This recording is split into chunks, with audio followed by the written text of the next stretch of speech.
자, 마켓나우 2부로 이어가도록 하겠습니다.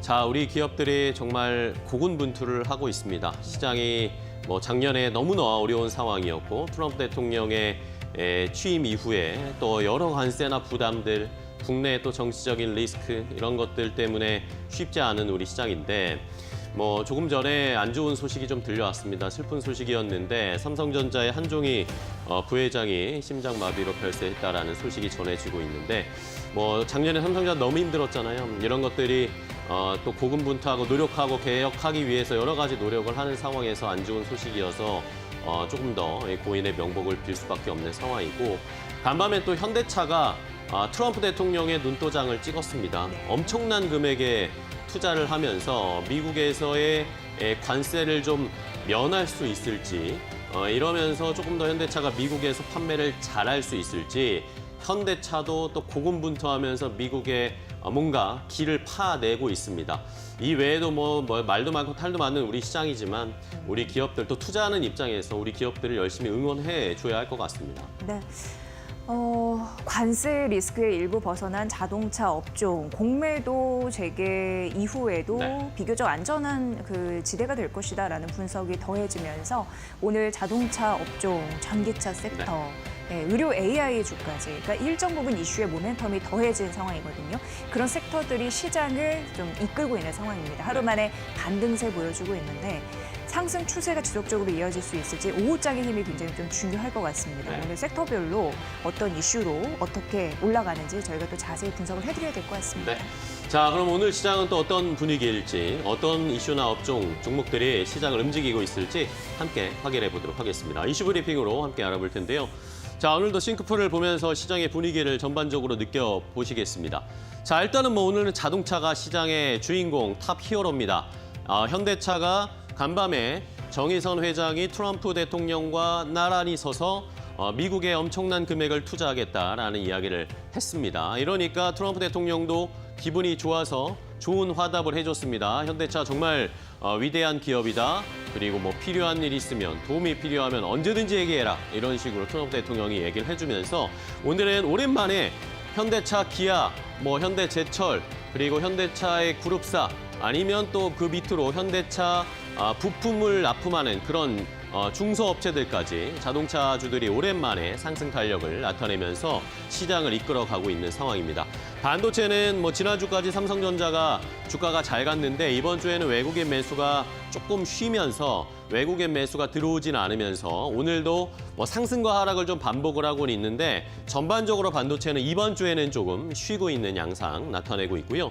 2차 전지도 자동차와 더불어서 자율주행, 2차 전지 자동차 이런 식으로 같이 상승 탄력이 나오고 있습니다. 현대차의 이야기도 있지만 간밤에 테슬라가 또 모처럼 만에 12% 가까이 급등하면서 거래를 마쳤는데 이러면서 오랜만에 2차 전지, 자율주행 관련된 종목들이 함께 상승세를 나타내고 있고요.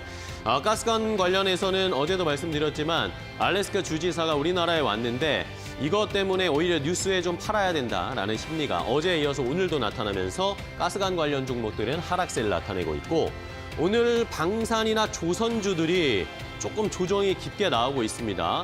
지난주에는 반도체로 수급이 쏠렸고 이번 주 오늘은 또 자동차로 수급이 쏠리다 보니까 방산주, 그동안 많이 올라왔던 방산주나 조선주들은 오늘 또 조정이 연이어서 나타나고 있는 상황이고요. 공매도를 또 앞두고 있기 때문에 공매도 재개를 앞두고 있기 때문에 그동안 많이 올랐던 업종들이 여전히 조정을 받고 있는 상황입니다. 반면에 원전은 그나마 조금 힘을 내면서 좋은 모습을 나타내고 있고요. 퓨리오사 AI도 어제 이야기가 나왔죠. 퓨리오사 AI가 메타의 인수 제안을 거절하겠다, 받지 않겠다라고 이야기를 했습니다. 자체적으로 조금 더 성장하려는 계획을 갖겠다라고 이야기를 하면서 퓨리오사 AI 관련된 종목들도 관심을 좀 받고 있는 상황입니다. 자, 이런 시장의 분위기 전반적으로는 오늘은 자동차가 힘을 내면서 시장을 이끌어가고 있는 상황인데 이 외에도 로봇주들도 최근에 조금 쉬고 있다가 올라오고 있고 의료 AI도 여기와 함께 로봇과 연결되면서 상승세가 나타나고 있는데 네이버가 의료 AI 쪽에 조금 더 진심이고 투자를 할 가능성이 제기가 되고 있습니다. 조금 뒤에 조금 더 자세하게 알려드릴 텐데 오랜만에 의료 AI주, 루닛, 뷰노 이런 종목들이 오랜만에 상승 탄력이 나타나면서 시장을 이끌어가고 있고요. 이외에도 뭐 여전히 정치적인 리스크는 계속 이어지고 있습니다. 정치인 관련 테마주가 몇 개 보이는데 뭐 내일 이재명 민주당 대표의 관련해서 2심 공판, 결판이 납니다. 이것에 따라서 어떻게 또 시장이 움직일지, 그리고 아마도 금요일로 예상되고 있는 윤석열 대통령의 탄핵 심판도 과연 시장에 어떤 영향을 줄지 계속 주시할 수밖에 없는 이번 주 시장입니다. 자, 그럼 첫 번째 이슈부터 조금 더 자세하게 살펴보도록 하겠습니다. 역시 뭐 현대차를 봐야 되겠습니다. 자동차주들이 오늘 좋은 흐름을 나타내고 있습니다. 정의선 회장이 정면 돌파를 하고 있습니다. 미국에 공격적으로 투자를 해서 아예 트럼프 대통령의 눈도장을 받아서 긍정적으로 사업을 펼치겠다는 전략을 펼치려고 하는 것 같습니다. 자, 현대차 그룹이 미국의 전략적 투자 2028년까지 무려 210억 달러, 우리 돈으로는 무려 30조 원이 넘게 투자를 하겠다라고 이야기를 했습니다.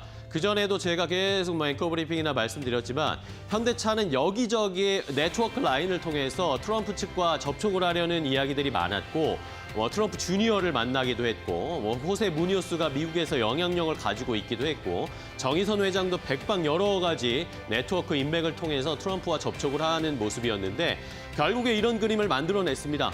네, 정의선 회장과 트럼프 대통령이 백악관에서 함께 기자회견을 하는 이런 모습을 만들어냈고 투자를 하는 여러 가지 분야, 조지아주의 공장 투자도 있겠지만 이렇게 루이지애나주의 제철소 건설하는 것도 결국에는 현실화됐습니다. 58억 달러 정도 투자를 하면서 현대제철의 제철소도 미국에다가 지어서 바로 제철을 생산해서 자동차 공장으로 이동할 수 있는 이런 루트 라인을 만들어낸 것이고요. 트럼프 대통령 기분이 좋았습니다. 이러면서 현대차 이런 투자를 하는 것을 원했다라고 언급을 하면서 이러니까 현대차는 미국에서 관세를 안 내도 되지 않냐라고 언급을 했습니다. 이러면서 현대차에게 문제가 생기면 언제든지 찾아오라. 인허가 관련된 이야기들 패스해줄 수도 있다라는 이런 식의 이야기도 하면서 현대차 그룹에게 화답을 해주는 모습이었습니다. 자, 이러면서 시장에서는 오늘 일단은 현대차 그룹주들이 장 초반에는 튀어오르기는 했는데 상승 탄력이 약간 약해지고는 있습니다. 앞으로 어떻게 주가가 움직일지, 또 한편으로는 그러면 이 천문학전 금액을 어디에서 유치를 해서 투자를 할 것인지 이런 것들도 좀 길게 봐서는 생각해 봐야 되겠지만 어쨌든 관세 없다라는 트럼프 대통령의 말을 들었기 때문에 현대차 그룹주들이 오늘 좋은 모습을 보이고 있습니다. 어떻게 상승을 하고 있는지 함께 확인을 해볼까요? 네, 관세 리스크에도 일부분 우려감을 좀 덜고 있는 상황이고 공매도 관련해서 좀 안전지대로 여겨지는 자동차 관련주가 오늘 시장을 리딩하고 있다라고 말씀드렸는데 대표적으로 현대차가 3% 상승세, 최근 3거래 연속 상승하고 있고 외국인의 매수에 좀 붙고 있는 흐름들이 포착이 됐거든요. 참고해 보시고요. 현재는 21만 9,500원 선 보여주고 있습니다. 기아도 이달 들어서 오늘 종가는 나오지 않았습니까? 지난 거래일까지 봤을 때 한 6% 상승하기도 했거든요. 추가적으로 상승폭 오늘 올릴 수 있을까요? 현재는 1.7% 상승하면서 10만 원 선 위에서 움직이고 있습니다. 현대모비스도 1.4% 상승하고 현대차 그룹의 핵심 부품사이기도 한 이 서현 이화가 오늘 3.6% 상대적으로 상승폭이 조금 있는 흐름들이 나타나고 있는데 엘라바마나 조지아주에 이제 생산 공장을 갖고 있어서 미국 쪽에서 부품 수요가 붙으면 이게 실적으로 조금 더 연결될 가능성이 있기 때문에 수혜주로 분류가 되는 겁니다. 현재 14,030원 선 보여주고 있고요. 앞서서 말씀드린 대로 루이지애나주 제철소를 짓게 되는 현대제철 같은 경우에 그쪽 이제 공장에서 자동차 강판을 생산하게 되고 그것을 현대차의 엘라바마 공장 그리고 기아의 조지아 공장에 갖다 이제 공급을 하게 되는 거죠. 그런 부분이 있습니다. 미국 대통령이 25% 철강에 관세를 부과했는데 그럼 이렇게 됐을 경우에는 무관세 효과를 얻게 되는 겁니다. 내년 봄에 착공을 시작한다. 한다고 하니까 이런 부분 주시하시면 될 것 같고요. 다만 오늘 주가는 차익 실현 매물 나오면서 2.3% 하락세 28,850원을 보이고 있다는 점 말씀드리도록 하겠습니다. 결국 오늘 자동차 쪽이 좀 더 강한 흐름들이 좀 희비가 엇갈리네요. 이 부분 참고해 보시고요. 두 번째 테마 가보도록 하겠습니다. 자, 2차 전지도 오랜만에 오늘 가고 있습니다. 물론 현대차의 이런 좋은 소식 때문에 2차 전지 관련된 종목들도 함께 상승세를 나타내고 있는데 여기에 더해서 트럼프 대통령이 조금 더 추가적으로 얘기를 했습니다. 기자들이 막 물어봤습니다. 관세에 대해서 미국에서도 많은 궁금증이 있으니까 트럼프 대통령에게 계속 물어봤는데 트럼프 대통령이 많은 국가에 관세를 면제해 줄 수 있다라는 식의 언급을 했습니다. 그러면서 이 상호관세는 역시 상호적인 그런 관계를 통해서 이 수치에 따라서 관세를 부과하겠지만 상대국의 관세보다 더 친절할 수 있다. 더 나이스하게 관세를 부과할 수 있다. 그러니까 상대가 부과하는 관세만큼 미국이 그만큼 관세를 높이지 않고 상대적으로 우리가 생각했던 것보다 낮은 관세를 부과할 수도 있다. 또 일부 국가에는 면제해 줄 수도 있다. 이런 식의 이야기를 하니까 관세에 많은 충격을 받았던 우리 시장, 뭐 미국 시장도 그랬고요. 이러면서 조금은 숨통을 트이는 트럼프 대통령 입에서 이 말이 나왔기 때문에 일단은 조금 관세에 대한 걱정을 덜 수 있게 됐습니다. 이런 것들이 간밤에 뉴욕 시장을 한껏 끌어올렸고요. 특히 테슬라가 12% 갑자기 급등하면서 어제 거래를 마감했습니다. 이러다 보니까 우리 시장에서도 전반적으로 관세에 대한 부담이 덜어졌고 2차 전지 관련된 종목들도 많이 상승을 오늘은 그나마 보여주고 있는 상황입니다. 하지만 여전히 뭐 우려는 있습니다. LG 에너지 솔루션 같은 경우에는 뭐 실적에 대한 우려감도 있었지만 어제는 또 공시가 나오면서 폴란드 국영전력공사와 함께 ESS 관련된 수주를 체결을 했다 이런 이야기도 나 수천억 원대 규모라고 하는데 뭐 이런 상황에서도 주가는 좀 많이 하락하는 모습이었거든요. 금양 최근에 또 상패 위기도 있잖아요. 이 외에도 뭐 2차 전지 관련된 종목들이 새로 IPO하게서 상장을 해도 전혀 시장에서 관심이 없는 상황이었는데 이제는 좀 바닥을 정말 확인하고 반등할 수 있을지 계속 바닥 확인 작업을 2차 전지 관련된 종목들은 하고 있는 상황입니다. 오늘은 일단 반등을 하고 있는데 어느 정도의 탄력을 보여주고 있는지 2차 전지 관련된 종목들도 함께 보겠습니다. 대주전자재료가 어제에 이어서 오늘도 상승폭을 높이면서 5% 강세의 힘을 보이고 있습니다. 10만 7,200원. 테슬라 신형 모델에 대주전자의 실리콘 음극재가 탑재된 배터리가 사용될 가능성이 있다라는 부분 언급이 됐으니까 참고로 해보시면 될 것 같고요. LG 에너지 솔루션 폴란드와 ESS 수주 계약 소식 이런 부분 앞서서 말씀드렸고 현재 2.4% 상승하면서 33만 9천 원 선 보여주고 있습니다. 포스코 퓨처엠이 3거래일 만에 반등세 보여주고 있는 상황인데요. 2027년 매출 보니까 작년 대비해서 2배 이상 올릴 자신이 있다. 이런 언급이 나오고 있는 상황이고요. 현재 주가는 13만 9,250원 되겠습니다. 에코프로비엠이 1% 반등 10만 9,500원 선 보여주고 있고요. 2조 원의 유상증자 추진 소식 이런 부분에 삼성 SDI는 일단 자유롭지는 않은 상황인데 오늘 0.7% 반등하면서 20만 원 선 위에서 움직이고 있다는 점 말씀드리도록 하겠습니다. 오늘 2차 전지 관련주는 시가 대비 상승폭을 높이는 양봉의 흐름을 하고 있다는 점도 특징입니다. 2차 전지 관련주까지 봤습니다. 자, 이번엔 의료 AI 관련된 종목들도 이슈가 있습니다. 최근에 의료 AI 종목들이 흔한 말로 재미가 없었잖아요. 계속 뭐 이슈도 없었고 주가도 올라갔다가 또 바로 빠지고 이런 모습이었는데 오늘은 조금 힘이 붙고 있습니다. 자, 왜냐하면 이혜진 네이버 글로벌 투자 책임자가 네이버가 지금 의료 AI 투자에 진심이다라고 이야기를 했기 때문이었습니다.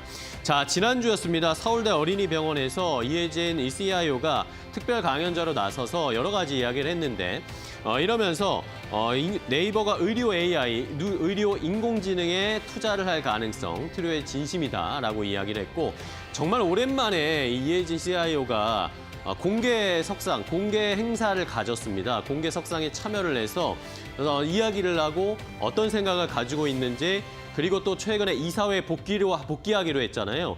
이사회 복귀를 하고 있는 앞선 상황에서 이혜진 CIO가 어떤 앞으로의 계획, 투자 계획을 가지고 있는지 이런 것들이 많이 궁금했는데 어쨌든 서울대병원에 가서 이런 이야기를 하면서 시장에서는 관심을 가질 수밖에 없는 상황이 됐습니다. 자, 이러면서 뭐 함께 참여를 했습니다. 이혜진 CIO도 있지만 최소연 대표, 네이버 대표도 함께 동반해서 공개 석상에서 이렇게 행보를 이어간 것이 정말 오래간만이기 때문에 시장에서는 앞으로 기대감을 가지고 있습니다.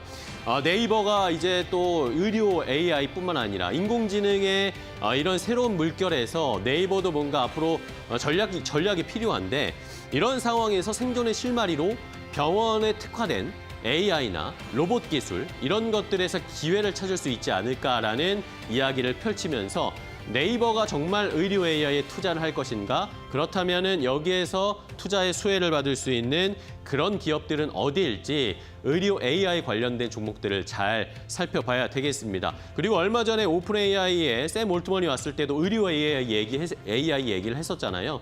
이러다 보니까 앞으로의 새로운 산업의 물결에 의료 AI가 더 부각을 받을 수 있지 않을까라는 기대도 해보게 됩니다. 자, 그러면 오랜만에 올라가고 있는 의료 AI 관련 종목 함께 확인해 보시죠.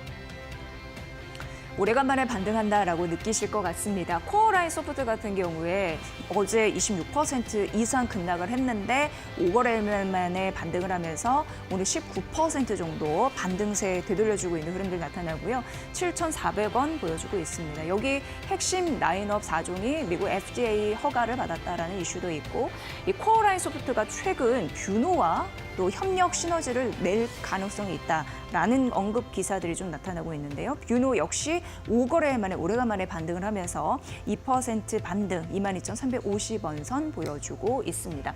신테카 바이오 지금 상승폭이 일부 줄긴 했습니다만 10.7% 상승세를 보여주고 있는데 45억 원 규모의 신약 후보 물질 개발 계획을 체결했다라는 이슈 있고 미국 신약 회사와입니다. 이 부분이 언급되고 있는 상황이고요. 온코크로스는 신약 AI 플랫폼을 가지고 사업을 하는 곳입니다. 오늘 7% 강세, 10,000원 위에서 오르고 있는 상황입니다. 뮤닛은 최근 이슈 보니까 중동 쪽 시장 공략을 좀 가속화하는 흐름들이 눈에 띄더라고요.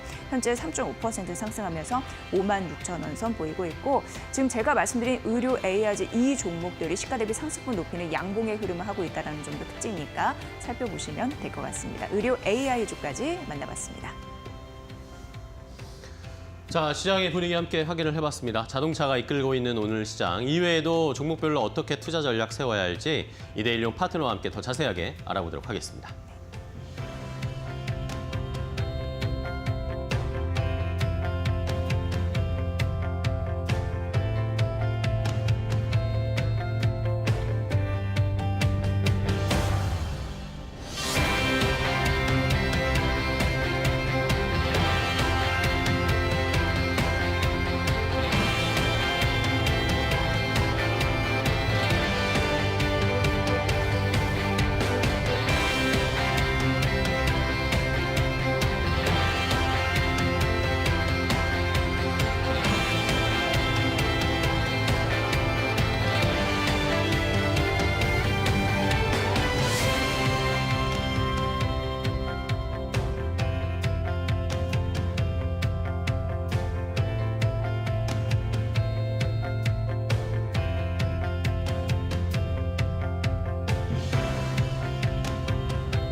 네, 이데일리온 라이브 시간으로 이어가 보겠습니다. 오늘도 이데일리온 라이브 시간을 통해서 여러분들의 시장 궁금증 해답을 제시해드리는 시간으로 진행을 해볼 텐데요. 저희 채팅창에 시장에 대한 궁금증, 종목에 대한 의문들 남겨주시면요. 오늘 함께 하시는 이데일리온 파트너가 그에 대한 해답을 모색하는 시간으로 이어가 보겠습니다. 편안하게 궁금증 물어봐 주시기 바랍니다. 그럼 오늘 함께하는 파트너 인사 먼저 나눠보겠습니다. 이데일리온의 김태훈 파트너 함께합니다. 안녕하세요. 안녕하세요. 네, 반갑습니다. 오늘 시장에 대해 전반적인 이야기부터 나눠보도록 하겠습니다. 트럼프 관세 리스크가 다소 완화되는 분위기가 시장 전반적으로 퍼지고 있는 상황인데요.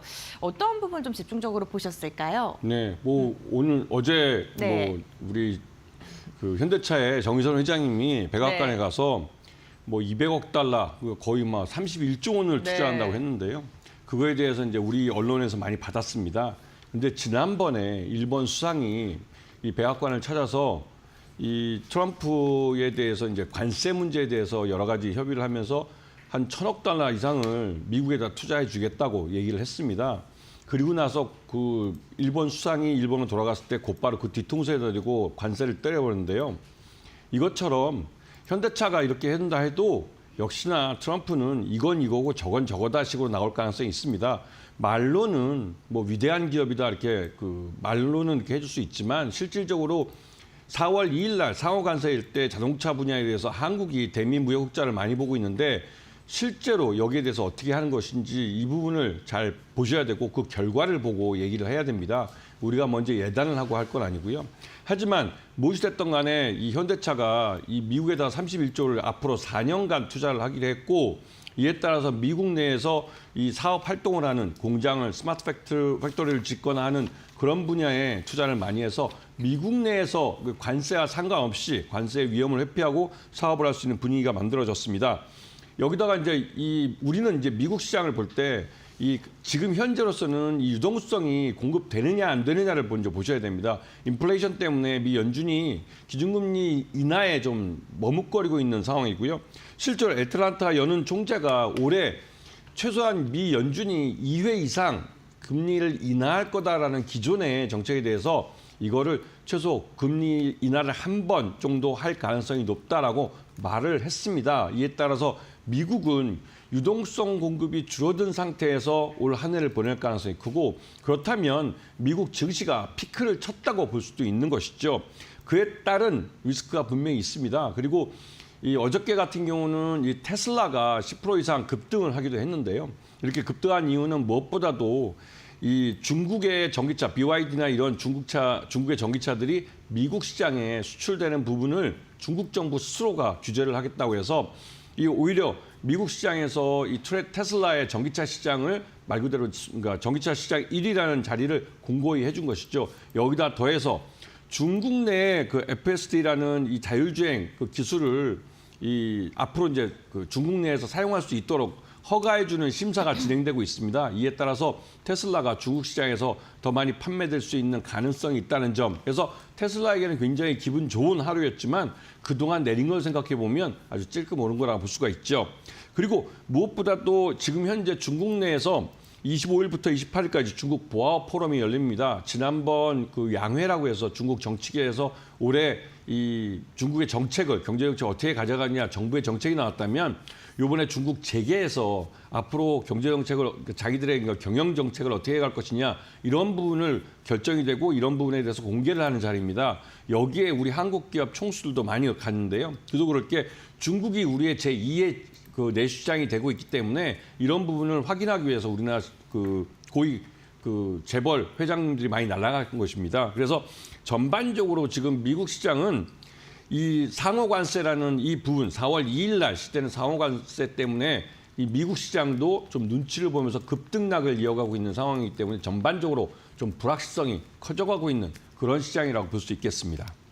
알겠습니다. 불확실성이 전반적으로 커져가는 상황이다라고 이야기를 했는데 지금 저희가 글로벌 시장에 대한 이슈를 이야기하는 동안 또 유튜브를 통해서 또 댓글 남겨주신 분이 있어서 질문 하나 드리고 가겠습니다. 국내 이슈 중에 하나인데요. 오늘 오전에 삼성전자의 한종희 부회장 별세 소식이 들려왔습니다. 리더십 부재의 영향이 큰지 네, 그런 부분에 대해서 의문을 갖고 계신 투자자분들도 계실 것 같은데요. 어떻게 보세요, 파트너님께서는? 네. 삼성전자에는 사장만 10여 명이 됩니다. 네. 그만큼 각 파트별로 책임지고 있는 전문 경영인들 쓰고 있고요. 삼성그룹 같은 경우, 특히 삼성전자 같은 경우는 그 선대 이건희 회장 때부터 전문 경영인 체제가 잘 갖춰져 있는 그런 회사이기도 합니다. 물론 한종희 부회장이 굉장히 이쪽 TV나 이런 가전 쪽에서 굉장히 거두이기도 하고 글로벌 시장에서 많이 알려진 또 삼성전자를 대표하시는 경영자 중에 한 분이시긴 한데 실무, 그러니까 이 경영에 있어서 실무는 그 아래 사장단에서 하고 있기 때문에 요번에 한종희 부회장님의 별세가 그 삼성전자 전체 경영에는 그렇게 큰 타격은 없을 걸로 예상이 되고 있습니다.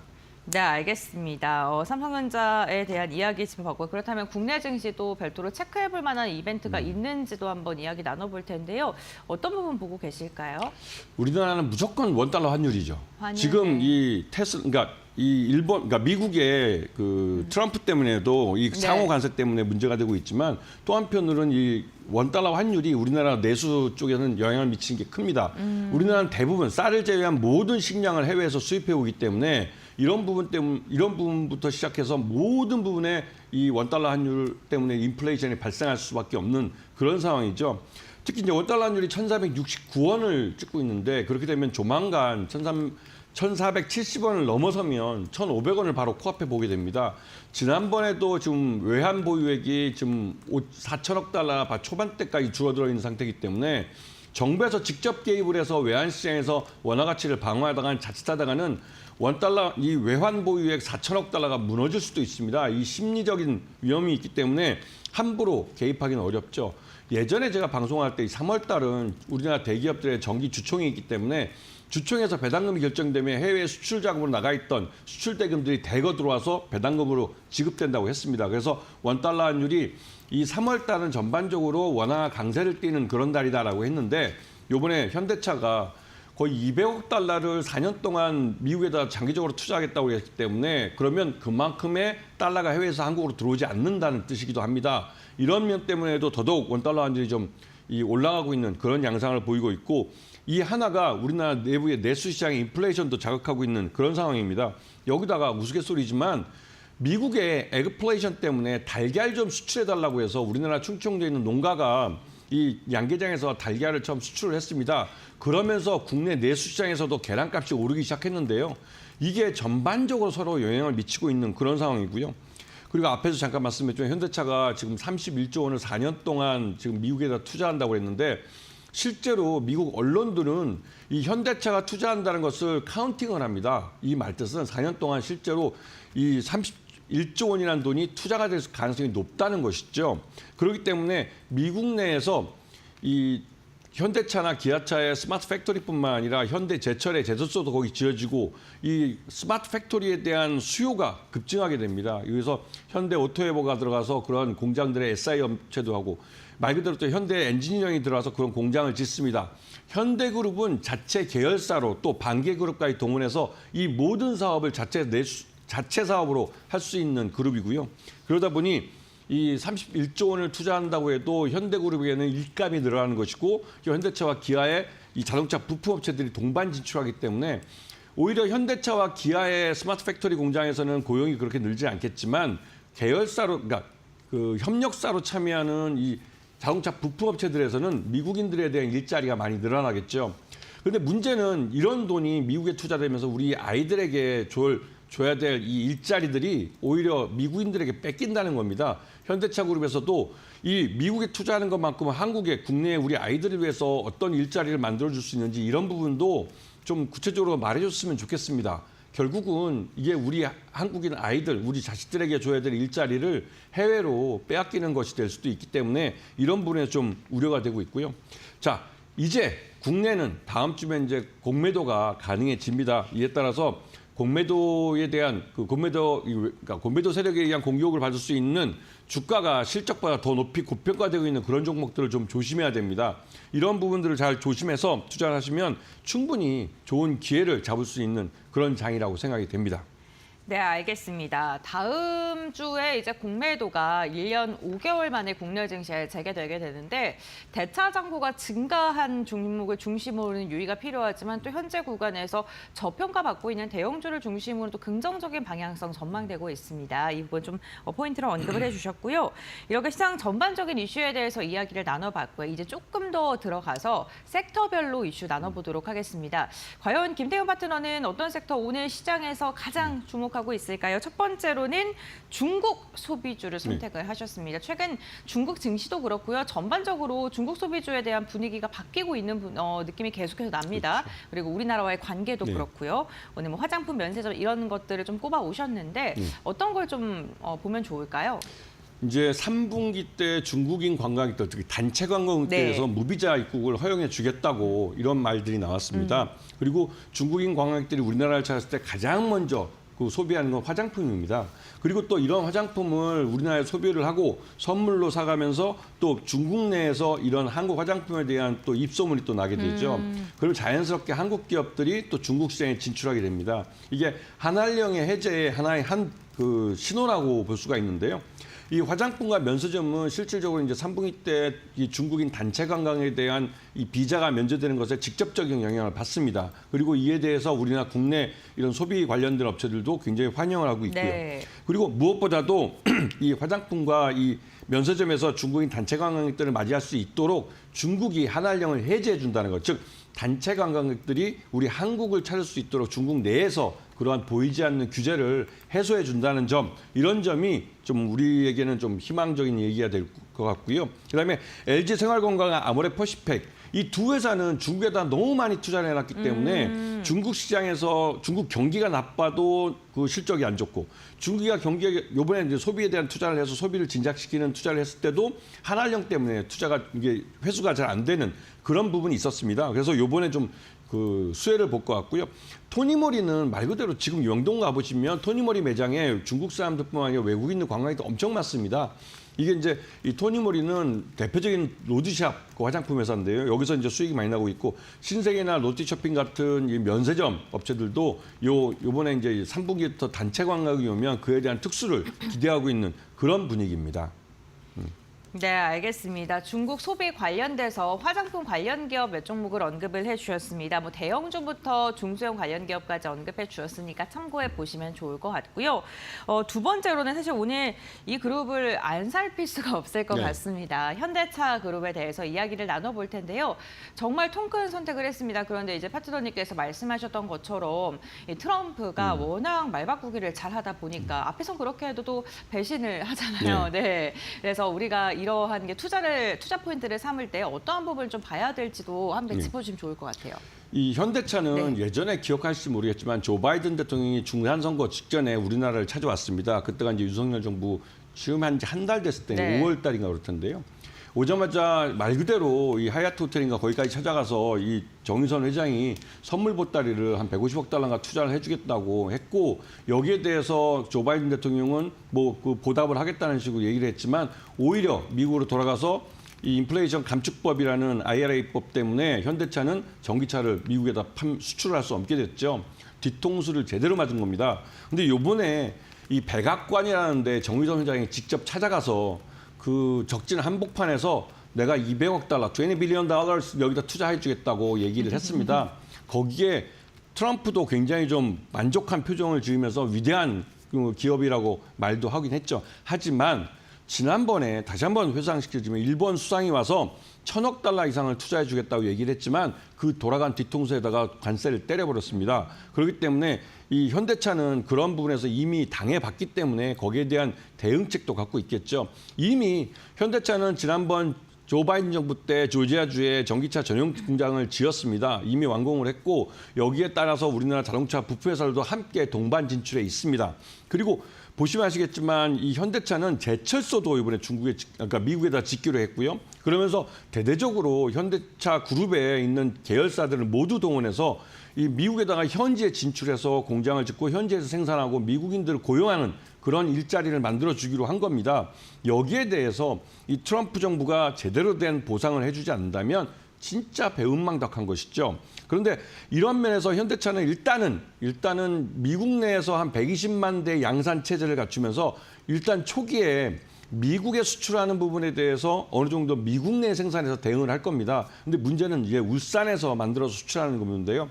여기에 대해서 과연 이 관세를 이 트럼프 정부가 어떻게 매길지, 지난번에 말한 것처럼 25%의 이 서로 상호 관세를 매길 것인지, 그리고 우리 한국에 대해서 뭐 미국보다 관세를 뭐 4배나 더 관세를 물리고 있다는 그런 말도 안 되는 말을 주장을 하기도 했는데, 그런 식으로 해서 현대차의 뒤통수를 칠지는 앞으로 두고 봐야겠지만, 일단은 무엇보다도 현대차가 이 미국의 트럼프 정부에 통 큰 선물을 해줬고, 그리고 여기서 한 가지 더 주목해야 될 것은 현대차 그룹이 미국에 갖고 있는 보스턴 다이내믹스라는 이 로봇 회사가 이제 인수한 지 5년 차가 됐습니다. 여기는 이제 예전에 이 회사의 경영권을 매각한 일본 소프트뱅크가 20%의 지분을 아직 갖고 있는데요.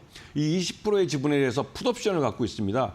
이 매각이 이루어진 이후로 5년 안에 상장을 하지 않으면 6년 차부터 이 풋옵션에 대한 권리를 행사할 수 있는, 이게 살아나게 되죠. 그러면 이 권리가 굉장히 비쌉니다.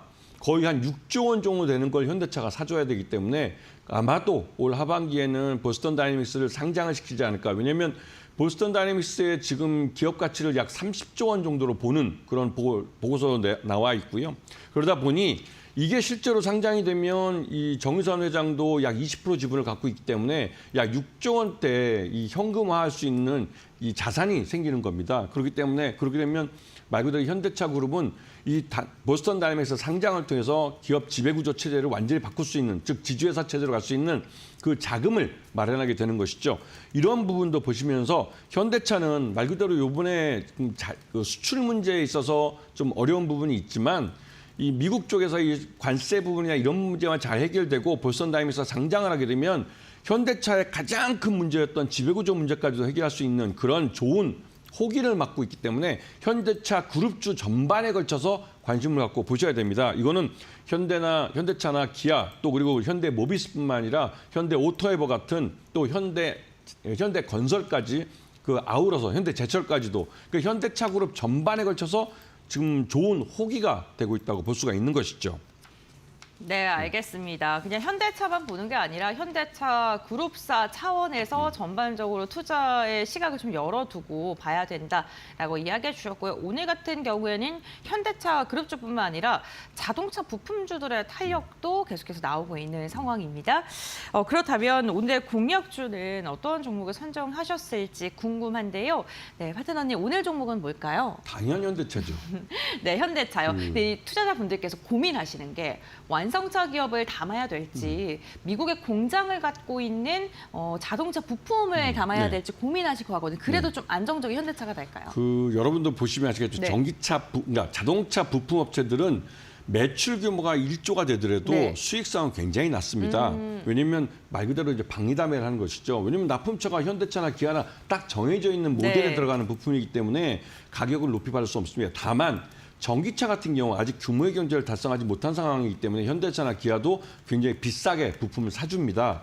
그래서 전기차 부품을 납품하는 업체들은 미국의 요번에 그 조지아주 공장에 같이 동반해서, 조지아주나 아니면 엘라바마주 그 바로 옆에 있습니다. 거기에 진출해서 공장을 갖고 있는 회사들 같은 경우는 이 납품할 때 납품 단가를 좀 높이 쳐줍니다. 왜냐하면 초기에 공장을 짓고 오거나 아니면 물류센터를 지어서 들어온 이런 업체들은 말 그대로 투자비가 있기 때문에 현대차나 기아도 여기에 대해서 베네핏을 줄 수밖에 없죠. 그래서 이런 부품 업체들도 전기차나 또 수소전기차 같은 그런 쪽은 뭐 말 그대로 시장이 괜찮을 수 있습니다.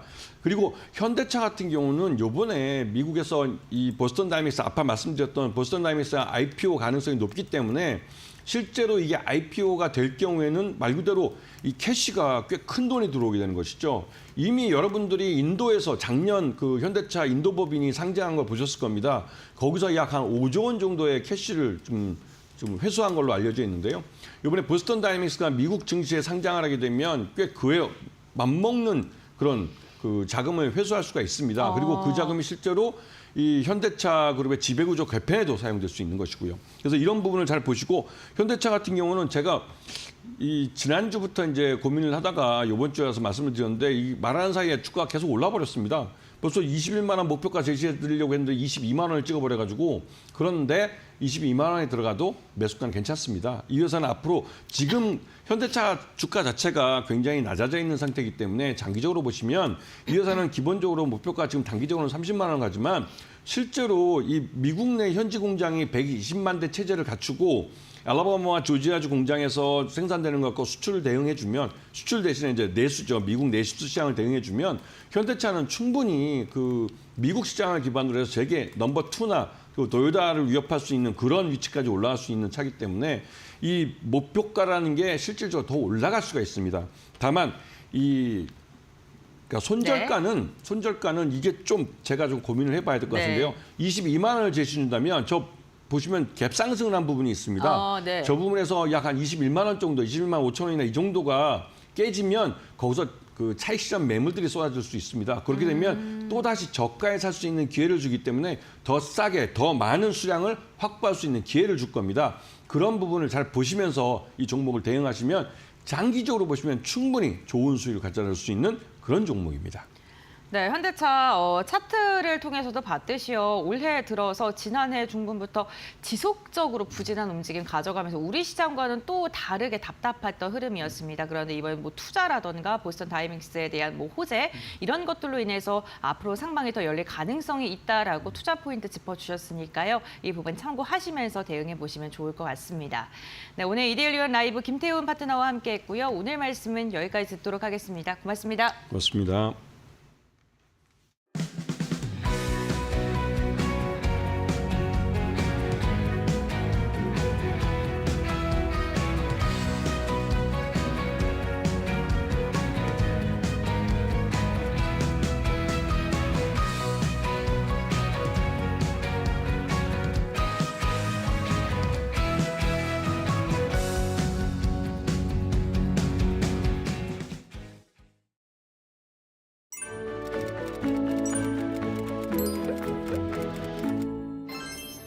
경제를 바라보는 소비자의 심리는 어떻게 측정할까요?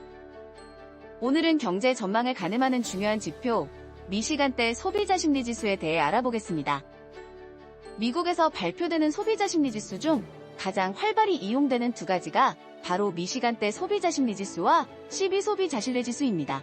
12소비자신뢰지수는 자영업자 경영, 일자리 여부 등 노동시장에 집중하고 미시간대 소비자 심리지수는 미래의 구매 계획이나 물가 전망 등 소비생활과 가계 수입 상태에 초점을 맞춰 질문하게 됩니다.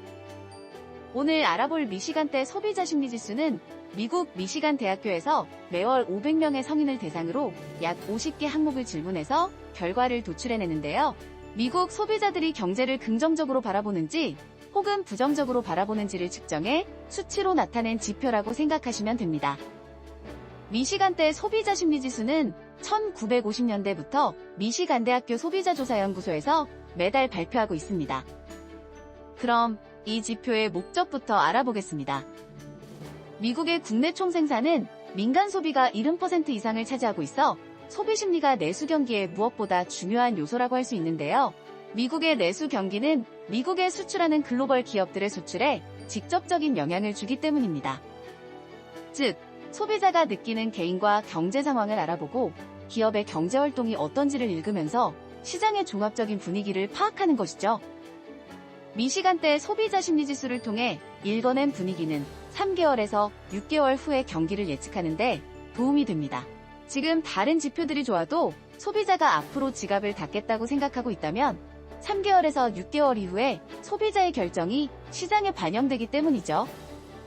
반대로 지금 다른 지표들이 안 좋아도 소비자가 지갑을 열겠다고 생각한다면 앞으로 경기 상황이 활발해질 여지가 크다고 볼 수 있습니다. 미시간대 소비자 심리지수는 100을 기준으로 100보다 높으면 경기가 좋다고 느낀다는 것이고 100보다 낮다면 경기가 나빠졌다고 느낀다는 것입니다. 이 지수가 낮아진다면 미국 달러의 가치와 전망이 부정적인 것으로 해석할 수 있는데요. 이럴 때는 미국 경기가 나빠진다고 파악하고 달러는 약세, 금이나 채권 같은 안전자산은 오르는 경향을 보입니다. 반대로 지수가 올라간다면 반대가 되는데요. 달러 가치와 전망이 긍정적으로 바뀌게 됩니다. 다만 인플레이션이 찾아올 가능성도 커진다는 사실도 알아두세요. 경제의 방향성을 파악하는 미시간대 소비자심리지수 이해가 되셨나요? 앞으로도 경제 트렌드를 쉽고 재미있게 설명해 드릴게요. 다음 영상에서 만나요.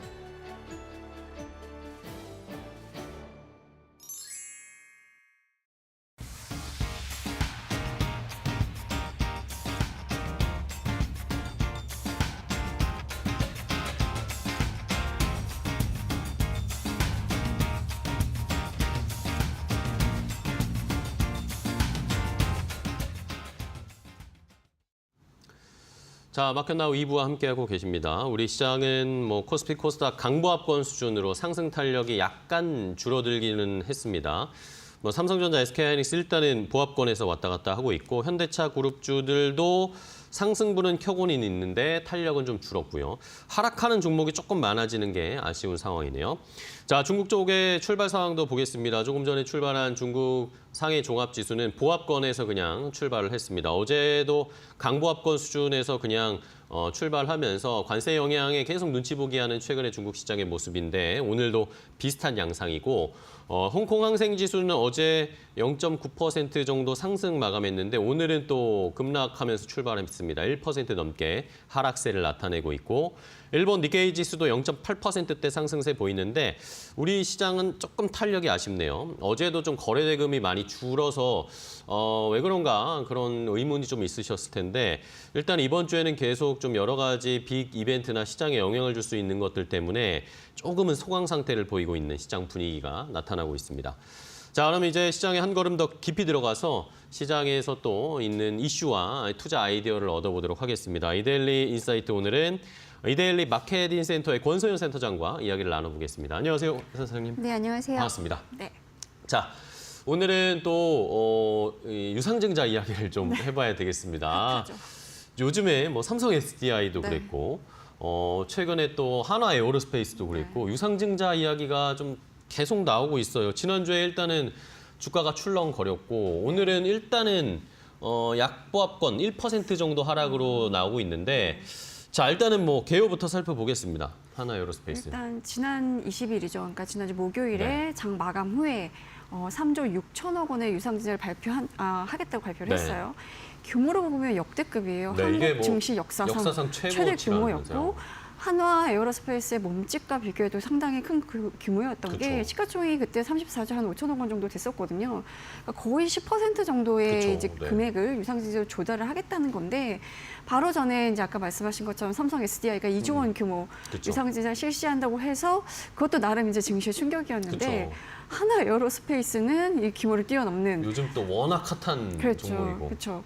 근데 일단 이제 공모 방식을 보면 일반 공모 방식으로 유상증자를 진행을 하고 네. 우리 사주 20%를 배정을 하고 구주주 80% 배정을 한 다음에 네. 이제 실권주가 발생하면 그거에 대해서 일반 청약을 하겠다고 했는데 예정가액이 60만 5천 원이에요. 근데 이 유상증자를 공시하기 그날 이제 네. 장마감 후에 했을 때 그때 종가가 72만 원대였거든요. 72만 2천 원이었는데 거기에 비하면 굉장히 좀 싼 거죠. 그래서 이제 기준가 대비 한 15% 할인율 적용해서 이 가격에 약 595만 주 발행하겠다고 했고 예정 발행가 기준으로 보면 주주가치 희생률이 한 13.05% 정도 계산이 됐습니다. 네. 자, 이러다 보니까 유상증자는 뭐 저희는 개인 투자자 분들은 뭐 알레르기 반응처럼 네. 싫어하시잖아요. 네. 그렇죠. 좋지 않은 소식으로 반영이 되니까 금요일에는 바로 폭락을 했다가 그렇죠. 근데 또 어제는 그래도 좀 반등을 했단 말입니다. 그렇죠. 어제 한 7.32% 상승을 네네. 마감을 했죠. 그리고 오늘 다시 떨어지는 분위기인데 그냥 사실 어제 반등을 왜 했을까 이렇게 생각을 해보면 네네. 그 김동관 하나그룹 부회장이 하나 에어로스페이스 주식 한 뭐 4,900주 정도 매수한다라고 밝혔어요. 30억 정도. 그렇죠. 그리고 이제 그 손재일 대표라든가 안병철 전력부분 사장 뭐 이런 경영진이 또 뭐 각각 한 8억 원, 9억 네. 원 정도씩 자사주를 매입하기로 했다라는 것 때문에 약간 심리가 조금 나아진 면이 좀 있긴 한데 거기다 약간 그런 심리도 좀 있었던 것 같아요. 워낙 이제 유상증자라는 게 악재라서 주가가 급락하긴 했는데 네네. 하나 에어로스페이스의 뭐 작년 실적도 그렇고 올해 실적 예상치도 그렇고 앞으로 한 2, 3년간은 이 하나 에어로스페이스의 실적은 굉장히 좋을 거다. 그리고 굉장히 좋은 네. 주식이다라는 생각을 하고 있었기 때문에 주가가 좀 하락한 거를 매수 기회로 활용하는 곳들이 좀 있을 거예요. 네네. 그래서 이제 반등을 했는데 이제 반등하고 나서 보니까 아무리 봐도 이거는 좀 너무 과하다. 그쵸. 그리고 이제 오너 일가의 뭔가 이제 승계 작업이라든가 지배력 확대에 이런 것들을 좀 활용한 게 아닌가라는, 그러니까 주주들 입장에서 보면 그쵸. 아, 좀 괘씸하네 이런 생각 때문에 다시 좀 하락하는 게 아닌가 하는 생각이 좀 듭니다. 네. 이러니까 뭐 말씀해 주신 것처럼 시장에서는 이거 도대체 유증을 왜 하는 거냐.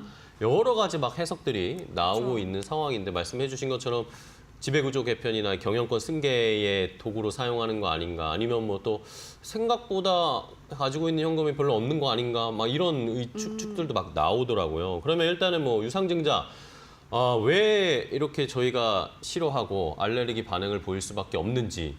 그러니까 사실 유상증자라는 건 기업의 자금을 조달하는 보편적인 방식 중에 하나예요. 그쵸, 이게 그러니까 뭐 유상증자를 나쁜 했다라는 거 자체로 기업을 탓할 수는 없거든요. 그쵸, 그쵸. 그러니까 신주를 발행해서 자금을 조달하고 그 자금을 통해서 뭐 예를 들어 시설 투자를 한다거나 네. 뭐 특정 기업에 지분을 인수한다거나 이래서 기업이 더 클 수 있는 성장 동력을 확보한다 그러면 그거에 대해서 이제 뭐라 그럴 건 없는 거죠. 근데 이게 사실 조달하는 방식 중에 하나가 이제 유상증자처럼 자본을 확충하는, 그러니까 이 자본은 사실 돈을 주주들한테 받은 그 돈은 이제 내 거가 되는 거죠. 그쵸. 그리고 뭐 예를 들어 회사채를 발행한다거나 금융권에 차입을 한다거나 이거는 남의 돈이기 때문에 언젠가는 갚아야 될 돈인 그쵸. 거예요. 그래서 이게 뭐 유상증자 혹은 뭐 회사채 발행 이 이제 자금 조달 방식은 기업이 그때그때 상황에 따라서 판단을 해서 선택을 하면 되는 건데, 보통 이제 유상증자가 단기적으로 악재로 여겨지는 이유는 주식 발행 수가 그만큼 늘어나니까 그쵸. 주당 순이익이 가치가 줄어들 수밖에 떨어지니까, 없고 그렇게 되면 주식 가치가 희석이 될 수밖에 네네. 없기 때문인 거거든요. 이것도 뭐 단기 악재니까 뭐 회사의 뭐 중장기적 성장성을 믿는다라고 하면 뭐 이럴 때 매수 기회로 활용할 수도 있고 뭐 이런데, 지금 주주들이 굉장히 분노하는 포인트 중에 하나가 너무 기습적으로 공시를 했다는 거죠. 그러니까요. 하나 에어로스페이스가 워낙에 실적이 좋았던 곳이고 최근에 방산 테마를 타고 많이 상승을 했잖아요. 그쵸. 그래서 누구도 유상증자를 이 시점에 할 거라고 예상을 하지 못했는데 그러니까요. 너무 기습적으로 장 마감 후에 공시를 했다라는 거고, 그리고 그 유상증자를 결정한 시점 자체가 하나 에어로스페이스 주가가 신고가를 갈아치울 정도로 굉장히 많이 그러니까요. 올랐던 고점에서 상황이거든요. 그러니까 올 초반에도 한 30만 원대, 40만 원 초반 이렇게 해서 움직이다가 지금 3월 들어서 이제 70만 원을 넘어서고 막 이랬으니까 이게 굉장히 오른 그 신고가에서 유상증자를 딱 하면서 주주들은 뒤통수 맞았네? 이런 네. 생각을 좀 할 수밖에 없는 상황인 것 같아요. 그렇습니다. 자, 뭐 하나 에어로스페이스는 말씀해 주신 것처럼 지난주에 한 78만 1,000원까지 고점 찍고 고점에서 유상증자를 해버린 거고, 삼성 SDI는 또 정반대로 완전 맞아요, 신저가 저점에서. 행진을 하고 있을 때 유상증자를 해버린 상황입니다. 자, 그러면 어쨌든 뭐 삼성 SDI도 그랬지만 어쨌든 이 유상증자를 받아서 이 돈으로 결국에는 투자를 하겠다라는 거 아닙니까? 뭐 시장에서도 뭐 그나마 또 긍정적으로 평가하는 쪽은 그래도 이걸로 새로운 신사업이나 또 판로 개척을 하면서 하나 에어로스페이스가 한 단계 더 레벨업 할 수 있을 거다. 뭐 이런 정말 긍정회로를 돌리시는 네. 분들은 그런 평가도 하고 있는데, 활용 방안을 어떻게 지금 공시하고 있나요? 그러니까 사실 하나 에어로스페이스가 하나 그룹 자체가 이 방산 사업을 키운 과정을 보면 계속된 M&A를 통한 그쵸, 거였어요. 그러니까 뭐 2015년, 2016년에 우리 다 알다시피 이제 삼성그룹과 빅딜을 해서 그쵸. 하나 에어로스페이스는 이제 삼성 테크인이 전신이었고, 그쵸, 그쵸. 삼성 탈레스 인수해서 지금의 하나 시스템을 만들었고, 두산 DST 인수해서 하나 디펜스를 만들었잖아요. 그러면서 방산 포트폴리오를 계속 확대해 나갔고요. 그래서 2015년만 해도 매출액 2조 6천억 원에 영업이익 600억 원 적자였거든요. 네. 그런데 2022년, 2023년에 뭐 하나 디펜스 합병하고 또 주 하나의 방산 부분 요거 이제 네네네. 양수하고 합병하고 이런 과정을 통해서 하나그룹의 방산 기업을 통합을 했어요. 그래서 매출액을 8조 원 가까이로 늘렸고 영업이익도 7천억 원 가까이로 확대를 했고, 지난해는 정말 방산산업 호황이었잖아요. 그쵸. 뭐 네. 러시아하고 우크라이나전 생각보다 굉장히 장기전으로 이제 이어졌고, 이스라엘하고 하마스 전쟁도 있었고, 그쵸. 중국은 계속 이제 대만을 위협하면서 대만 해협 이런 데 침공 가능성을 내비치고 이러니까 아시아 권역과 이제 유럽 각국들이 그쵸. 이 전부 다, 방산에 네. 대한 수요가 무기. 굉장히 늘어났어요. 무기 수입하겠다고 하고 우리 막 폴란드하고 이제 상대하고 막 이랬었잖아요. 그런데 이제 이런 시점에 더 투자를 해서 회사를 키워야 된다. 그래야 글로벌 톱티어로 갈 수 있다라는 거에 대해서는 이제 다들 뭐 공감은 하는데 이제 과연 그러면 유상증자밖에 없었냐? 그러니까요. 라는 거에서 이제 의문을 제기하는 거죠. 그렇습니다. 꼭 유상증자여야 하냐, 그리고 또 꼭 이때여야 하냐, 그쵸. 약간 이런 여러 가지 의문들이 좀 생깁니다. 그러면 결국에 유상증자는 이 자금 3조 6천억을 가지고 뭐 국내 시설 투자도 하겠지만 해외 뭐 조인트 벤처나 아니면 뭐 얼마 전에 또 이슈 나왔던 오스탈 관련해서 네, 지분 그죠. 투자 뭐 이런 데에 쓴다는 건가요? 그러니까 이 공시에는 보면 네. 굉장히 간단하게 나와 있어요. 시설 자금으로 1조 2천억 원을 네네. 쓰고 타법인 증권 취득에 2조 4천억을 쓴다라고 되어 또 이렇게만 설명이 되어 있고요. 증권 신고에서 보면 이제 예비 투자 설명에서 첨부가 되어 있어요. 네네. 아마 주주분들 중에서 이 첨부 파일까지 확인한 분들이 많지는 않을 것 그쵸, 같은데 그쵸. 이렇게 첨부 파일이 붙어 있다는 것도 모르시는 분들도 꽤 되거든요. 음. 근데 예비 투자 설명서에 보면 그나마 조금 자세한 게 네네. 시설 자금 같은 경우는 추진 장약 이게 이제 탄도에 되게 중요한 부분이거든요. 네네. 굉장히 수요가 많습니다. 그 투진 장약 스마트 팩토리를 구축하고 또 무인기 엔진 시설 구축하고 네네. 뭐 사업전이라든가 설비 운영 뭐 여기에 투자를 하겠다라고 이제 설명이 되어 있고요. 타법인 증권 취득은 해외 방산 생산 능력 구축하거나 해외 방산 조인트 벤처 지분 투자 그리고 해외 조선업체 지분 투자 이렇게 돼 있어요. 그러게요.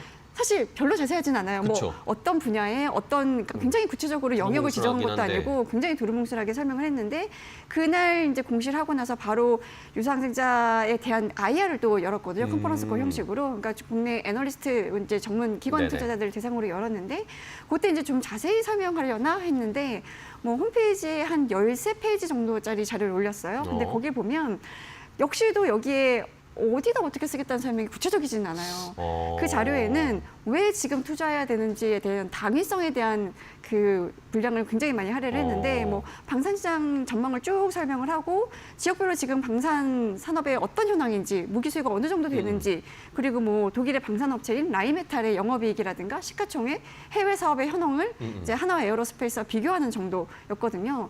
그래서 어쨌든 이 자료에는 유상증자를 한 자금으로 뭐 해외 국내 방산 그리고 해외 조선 그리고 무인기 투자 등으로 글로벌 방산 조선해양 우주항공 톱 플레이어로 도약하겠다. 네. 그러니까 이 캐치프레이즈 자체는 굉장히 멋있는데 네, 구체적으로 어떻게 키우겠다는 거에 대한 이제 내용은 좀 없었기 때문에 뭐 숫자상으로는 작년 매출액은 11조 2천억 원이었고 영업이익은 1조 7천억 원이었는데 그거를 2035년까지 매출액은 한 70조 원, 영업이익은 약 10조 원 규모로 키우겠다라는 네. 그러니까 총사진을 제시한 거에 그친 거죠. 네, 너무 멋진 그렇죠. 근데 얘기긴 주주들이 한데. 이제 아 그렇구나라는 설득이 잘 안 되는 그쵸. 상황이었던 거죠. 그러니까 저희가 이걸 보면서 뭐 추측을 해야 되는 상황입니다. 그렇죠? 저희 아까 말씀드린 뭐 조선 관련된 투자는 그러면 오스탈 인수하는 데 지분을 쓰는 건가? 뭐 폴란드에다가 생산기지 만드는 건가? 뭐 사우디랑도 뭐 조인트 벤처 한다는 뉴스가 있었는데 그런 건가? 이런 식으로 저희가 유출을 해야 되니까 답답하고 그거에 대한 당위성 만약에 그런 걸 구체적으로 알려준다면 우리도 아 그렇구나라고 기대를 할 수 있는데 그런 게 좀 아쉬운 것 같은 상황입니다. 그러면 저희가 또 궁금한 건 뭐 시기도 시기인데 왜 하필이면은 돈이 없는 것도 아니잖아요. 실적 보면은 뭐 맞아요. 조 단위로 지금 맞아요. 영업이익이 나오는데 왜 하필이면은 이런 식으로 유증을 해야 되냐는 게 가장 많은 분들이 궁금한 것 같습니다. 그러니까 그 부분에서 또 이제 주주들이 화가 난 거죠. 네. 왜냐하면 지난해 연결 기준으로 보면 매출액 11조 2,400억 원이고 영업이익이 1조 7,300억 원, 그러니까요. 순이익이 2조 5,400억 원이었어요. 그러니까 올해 예상 순이익이 한 1조 7,600억 원 정도 되거든요.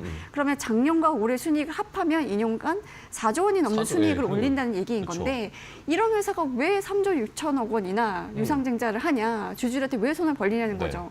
그래서 지금 이제 조달한 자금은 또 당장 올해 다 쓰겠다, 내년에 다 쓰겠다도 아니에요. 2028년까지 4년에 걸쳐서 투자를 나눠서 집행을 한다는 건데 그럼 매년 벌어들인 돈으로 투자를 해도 되는 거 아니야? 그쵸. 라는 이제 생각을 할 수밖에 없는 거죠.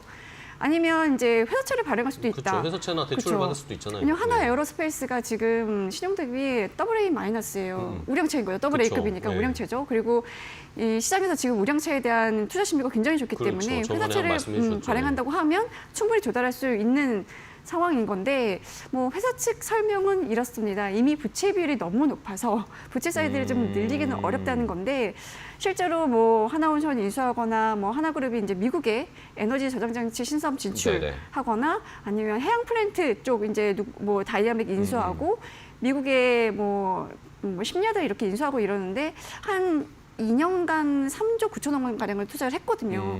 그러고 이제 올 들어서도 하나오션 지분 1조 9천억 원, 1조 3천억 원에 그쵸. 취득을 했죠. 그리고 호주 오스탈 지분 한 3천억 원에 취득을 했죠. 그러니까 이렇게 투자하고 M&A하고 이러면서 순차익금이 한 7조 4천억 원 수준으로 좀 올라갔고 지난해 말 연결기준 부채 비율 보면 281.3%예요. 그러니까 이게 높긴 낮은 높네요. 편은 네, 아니에요. 높긴 그러니까 그건 확실한데 그 방산 수주할 때 보면 해외 경쟁 업체들이랑 이렇게 붙었을 때 그 이제 수주를 주는 쪽에서 재무 안정성을 굉장히 중요하게 본다는 평가 거예요. 항목으로. 그렇죠.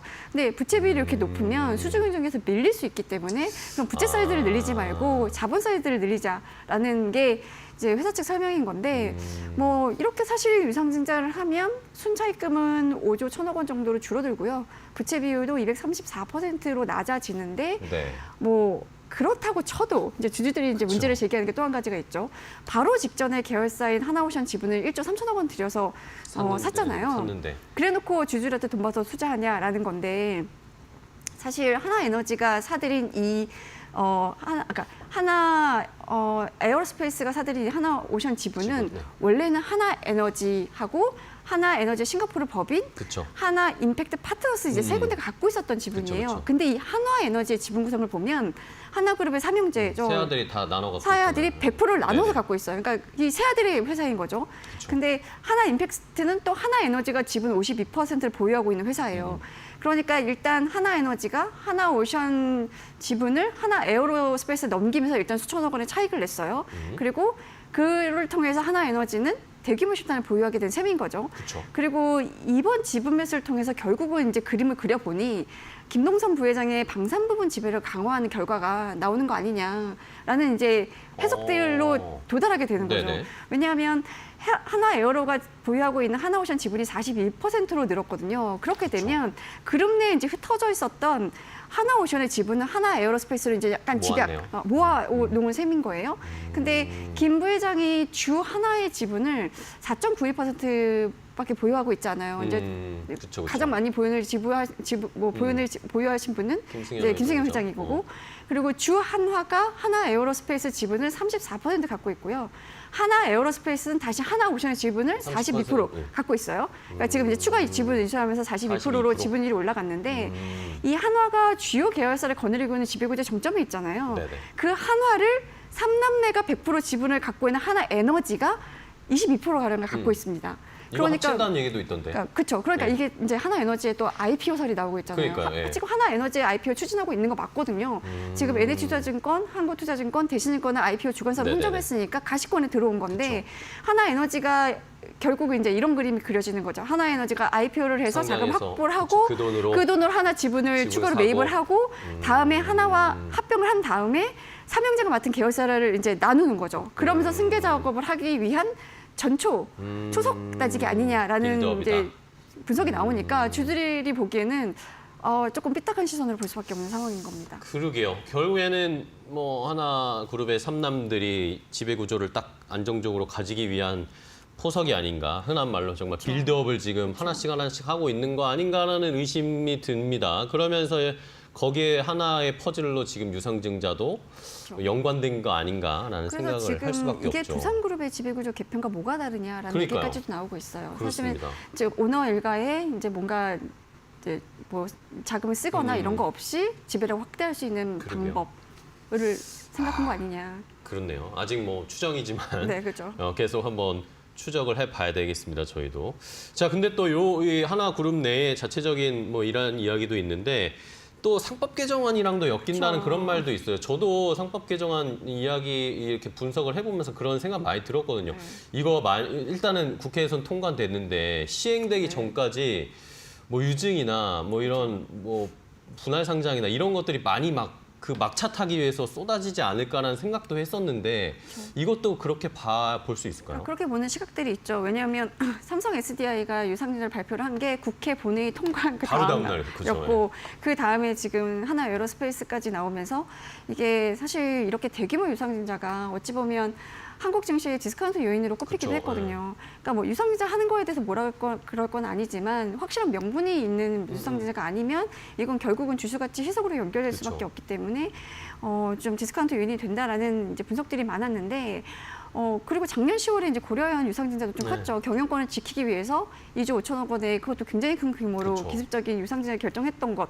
그것도 이제 이런 이제 디스카운트 요인을 좀 이제 무게를 실는 요인 중에 하나였는데 상법 개정안의 그 핵심이라는 게 그 이사 충실 의무의 대상이 기존에는 회사에 한정되어 그렇죠. 있었는데 이거를 주주로 주주로 확대하는 확대하자라는 거죠. 게 골자인 거잖아요.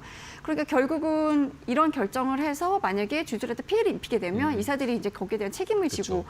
이제 뭐 법적인 처벌을 받거나 소송의 대상이 되거나 이럴 수 있는 건데 뭐 하나 에어로가 사실 뭐 글로벌 톱기업으로 올라서기 위한 골든 타임이기 때문에 유상증자를 통해서 자금을 조달하기로 했다라고 설명을 하고 있지만 결국은 이제 여러 가지 요인들 작년에 사상 최대 이익을 올렸고 당장 현금성 자산만 3조 원을 보유하고 있고 바로 직전에 그러니까 일주일 전에 하나오션 지분 매입에 1조 3천억 원이나 쓰고 썼는데. 왜 주주들한테 손을 벌려 이런 것들이 모두 이제 합해져서 이제 그림을 그려보면 결국은 상법 개정안 뭐 시행되기 전에 하려는 거 아닌가? 미리, 예. 라는 이제 얘기가 나오고 있는 거고 그럼 결국은 방산 사업을 이제 글로벌리 확장하고자 하는 그 명분 뒤에는 결국 오너 일가의 그렇죠. 사익 추구가 있었던 거 아니냐.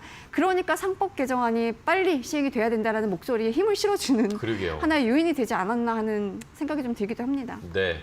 뭐 하나그룹 입장에서는 지금이 골든 타임이라고 생각했을 수도 있죠. 그렇죠. 상법 개정 전에 그리고 하나 어쨌든 새 아들에게 이 경영권을 넘겨야 하는데 그걸 안정적으로 넘길 수 있는 그리고 또 때마침 하나그룹이 주가가 엄청나게 오르고 맞아요. 호황인 상황 이런 것들이 맞아 떨어진 상황입니다. 자, 그러면 이제 금감원의 입장도 궁금합니다. 뭐 삼성 SDI나 작년에는 어쨌든 고려아연의 이 유상증자는 제동을 걸었잖아요. 그렇죠. 근데 이번에는 어떤 입장일지도 궁금해요. 사실 고려한하고는 조금 케이스가 다른 게 거기는 이제 그 최원범 회장의 네네. 경영권 확보라는 명분이 좀 약하긴 했죠. 그쵸. 근데 지금은 뭐 글로벌 톱티어 뭐 이런 명분이 있으니까 뭐 그래서 그런지 이복현 금감원장이 이제 하나에어로가 공시한 직후에 네. 하나에어로를 중점 심사 대상으로 심사하겠다라고 밝히면서도 엄청나게 긍정적으로 보고 있다라는 멘트를 했어요. 사실 이런 멘트를 왜 했을까 싶긴 한데 그러게요. 뭐 지난 19일에 이제 삼성 SDI 유상증자에 대해서도 긍정적으로 바라보고 있다. 최대한 신속하게 투자 자금을 조달할 수 있게 일정이 차질이 없도록 심사를 진행하겠다라고 오. 했거든요. 그러니까 이 심사한 결과가 나오지도 않았는데 금감원의 수장이 이런 식으로 공개적으로 그러니까 발언한 이거는 거에 대해서 좀, 이제 시장에서 논란이 좀 분분하긴 했는데 금감원이 사실 지난달에 이제 유상증자 집중 심사제 이런 것들 도입하기로 하면서 그렇죠. 네. 뭐 설명했던 거는 주식가치 시석화 우려라든가 일반 주주의 권익 침해 뭐 이런 것들이 우려되기 때문에 이런 걸 도입한 거다라고 밝혔는데 그러게요. 이 목적과 사실 이복현 원장의 발언은 상당히 배치되는 경향이 있거든요. 그러니까 말을 조금 노이즈를 만들 수밖에 없는 발언을 하신 것 같아요. 그러니까 그래서 좀 시장이 좀 혼란을 겪고 있긴 약간 합니다. 유상증자의 힘을 실어주는 코멘트인데 네. 뭐 이런 것이 괜찮은지 뭐 좀 이렇게 추이는 지켜봐야 되겠고 그리고 이제 하나 에어로스페이스가 뭐 참 운명의 날인가요? 뭐 오늘 또 주총이 있습니다. 네. 여기에서 뭐 개인 투자자들이나 주주들은 뭐 질문 쏟아낼 텐데 여기에 대해서 뭔가 코멘트가 나올까요 오늘? 뭐 오늘 9시부터 이미 지금 이제 네, 하고 시작해서 있겠죠? 한창 하고 네. 있을 텐데 뭐 성남시의 성남 상공회의소 그 대강당에서 한다고 하더라고요. 네네. 사실 주총 안건에는 특이할 게 별로 없어요. 뭐 재부지표 승인하고 뭐 이사수 신임 이사 늘리는 뭐좀 있던데. 네, 정관 변경하고 이제 이사 선임한 네. 정도인 건데 지금 당장 70만 원 넘었던 주가가 60만 원대로 네. 떨어졌으니까 뭐 주주들이 거기에서 항의를 굉장히 많이 하겠죠. 근데 뭐 주주들은 당연히 항의하는 게 맞는 거고 주주들이 사실 이 유상증자 대금을 가지고 뭐 공시라든가 아니면 IR에서 충분히 설명하지 못했던 부분 구체적으로 이제 이런 로드맵 같은 걸 제시해달라라고 요구를 좀 하긴 할 텐데 결과적으로는 이게 뭐 2년, 3년, 그러니까 방산업 호황이 지속되는 그 과정에서 그리고 이제 조선업도 호황이잖아요. 그 네. 과정에서 하나 에어로스페이스가 뭐 해외 방산이라든가 뭐 조선 이 산업에서의 거점을 어떻게 확보를 하고 그렇게 해서 외형 성장을 실제로 해야 그래야 이제 이 유상증자가 정당화되는 거기 때문에 뭐 그런 정도로 기업을 또 키워놓고 그 이후에라기보다 그 과정에서 또 해야 될 게 주주 친화적인 정책을 또 써야 그쵸. 되는 거예요. 네. 많이 벌면 벌수록 배당도 해야 배당도 되고 하고, 주주 네. 가치를 높이기 위한 여러 가지 노력들을 해야만 지금 유상증자로 인한 여러 가지 잡음들을 좀 없앨 수 있을 텐데 그러려면 사실은 이제 시간이 좀 필요한 거죠. 그러니까요. 시간이 지나서 이거에 이제 입증이 되는 거기 때문에 뭐 어쨌든 하나 에어로스페이스 입장에서 굉장히 큰 숙제를 안게 된 셈인 것 같습니다. 네. 자, 뭐 일단은 뭐 하나 측에서는 굉장히 뭐 자신 있는 로드맵들을 막 제시를 했어요. 그렇죠? 근데 그걸 정말 하나씩 지켜 나가는지 그거에 따라서 하나의 신뢰도가 올라갈지 아니면 떨어질지 그런 것들을 저희도 지켜보겠습니다. 그냥 아쉬운 건 그냥 좀 살짝이라도 좀 미리 알려주면서 그런 낌새를 깜빡이 보이면서 켜야 되는데. 네, 하면 좋은데 늘 이게 뭐 갑자기 이렇게 공시가 나오는 것 자체가 일단은 저희 너무 당황스러우니까 그런 것들은 참 아쉽습니다. 자, 일단은 뭐 이렇게 알아봤습니다. 하나 에어로스페이스 유상증자 이야기하면서 전반적으로 유상증자나 뭐 상법 개정안 이야기까지 한번 체크를 해봤는데요. 오늘 권소연 센터장과 좋은 이야기, 정보를 들어봤습니다. 좋은 인사이트 주셔서 감사하고요. 다음 시간에 또 뵙겠습니다. 고생 많으셨어요. 네, 수고하셨습니다. 고맙습니다.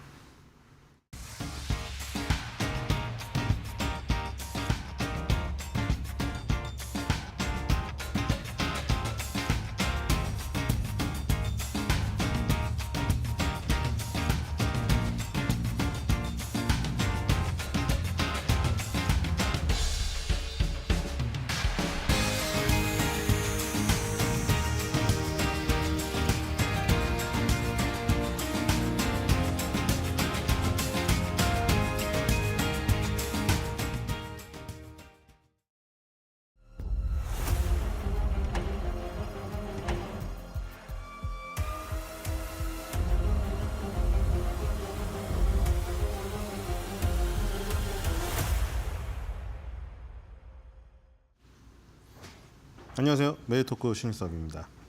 이번 주제는 트럼프, 러트닝, 머스크 일병 구하기 대작전 대성공, 테슬라 쇼룸에서 방화장치 발견, 북미 최대 규모 송배전 에너지 전시회 디스트리뷰 테크 2025 개최, 대한민국 의료 AI 섹터 강세, 특징주 코오라인 소프트, A뷰 시판전 인증 FDA 510K 인증 획득입니다.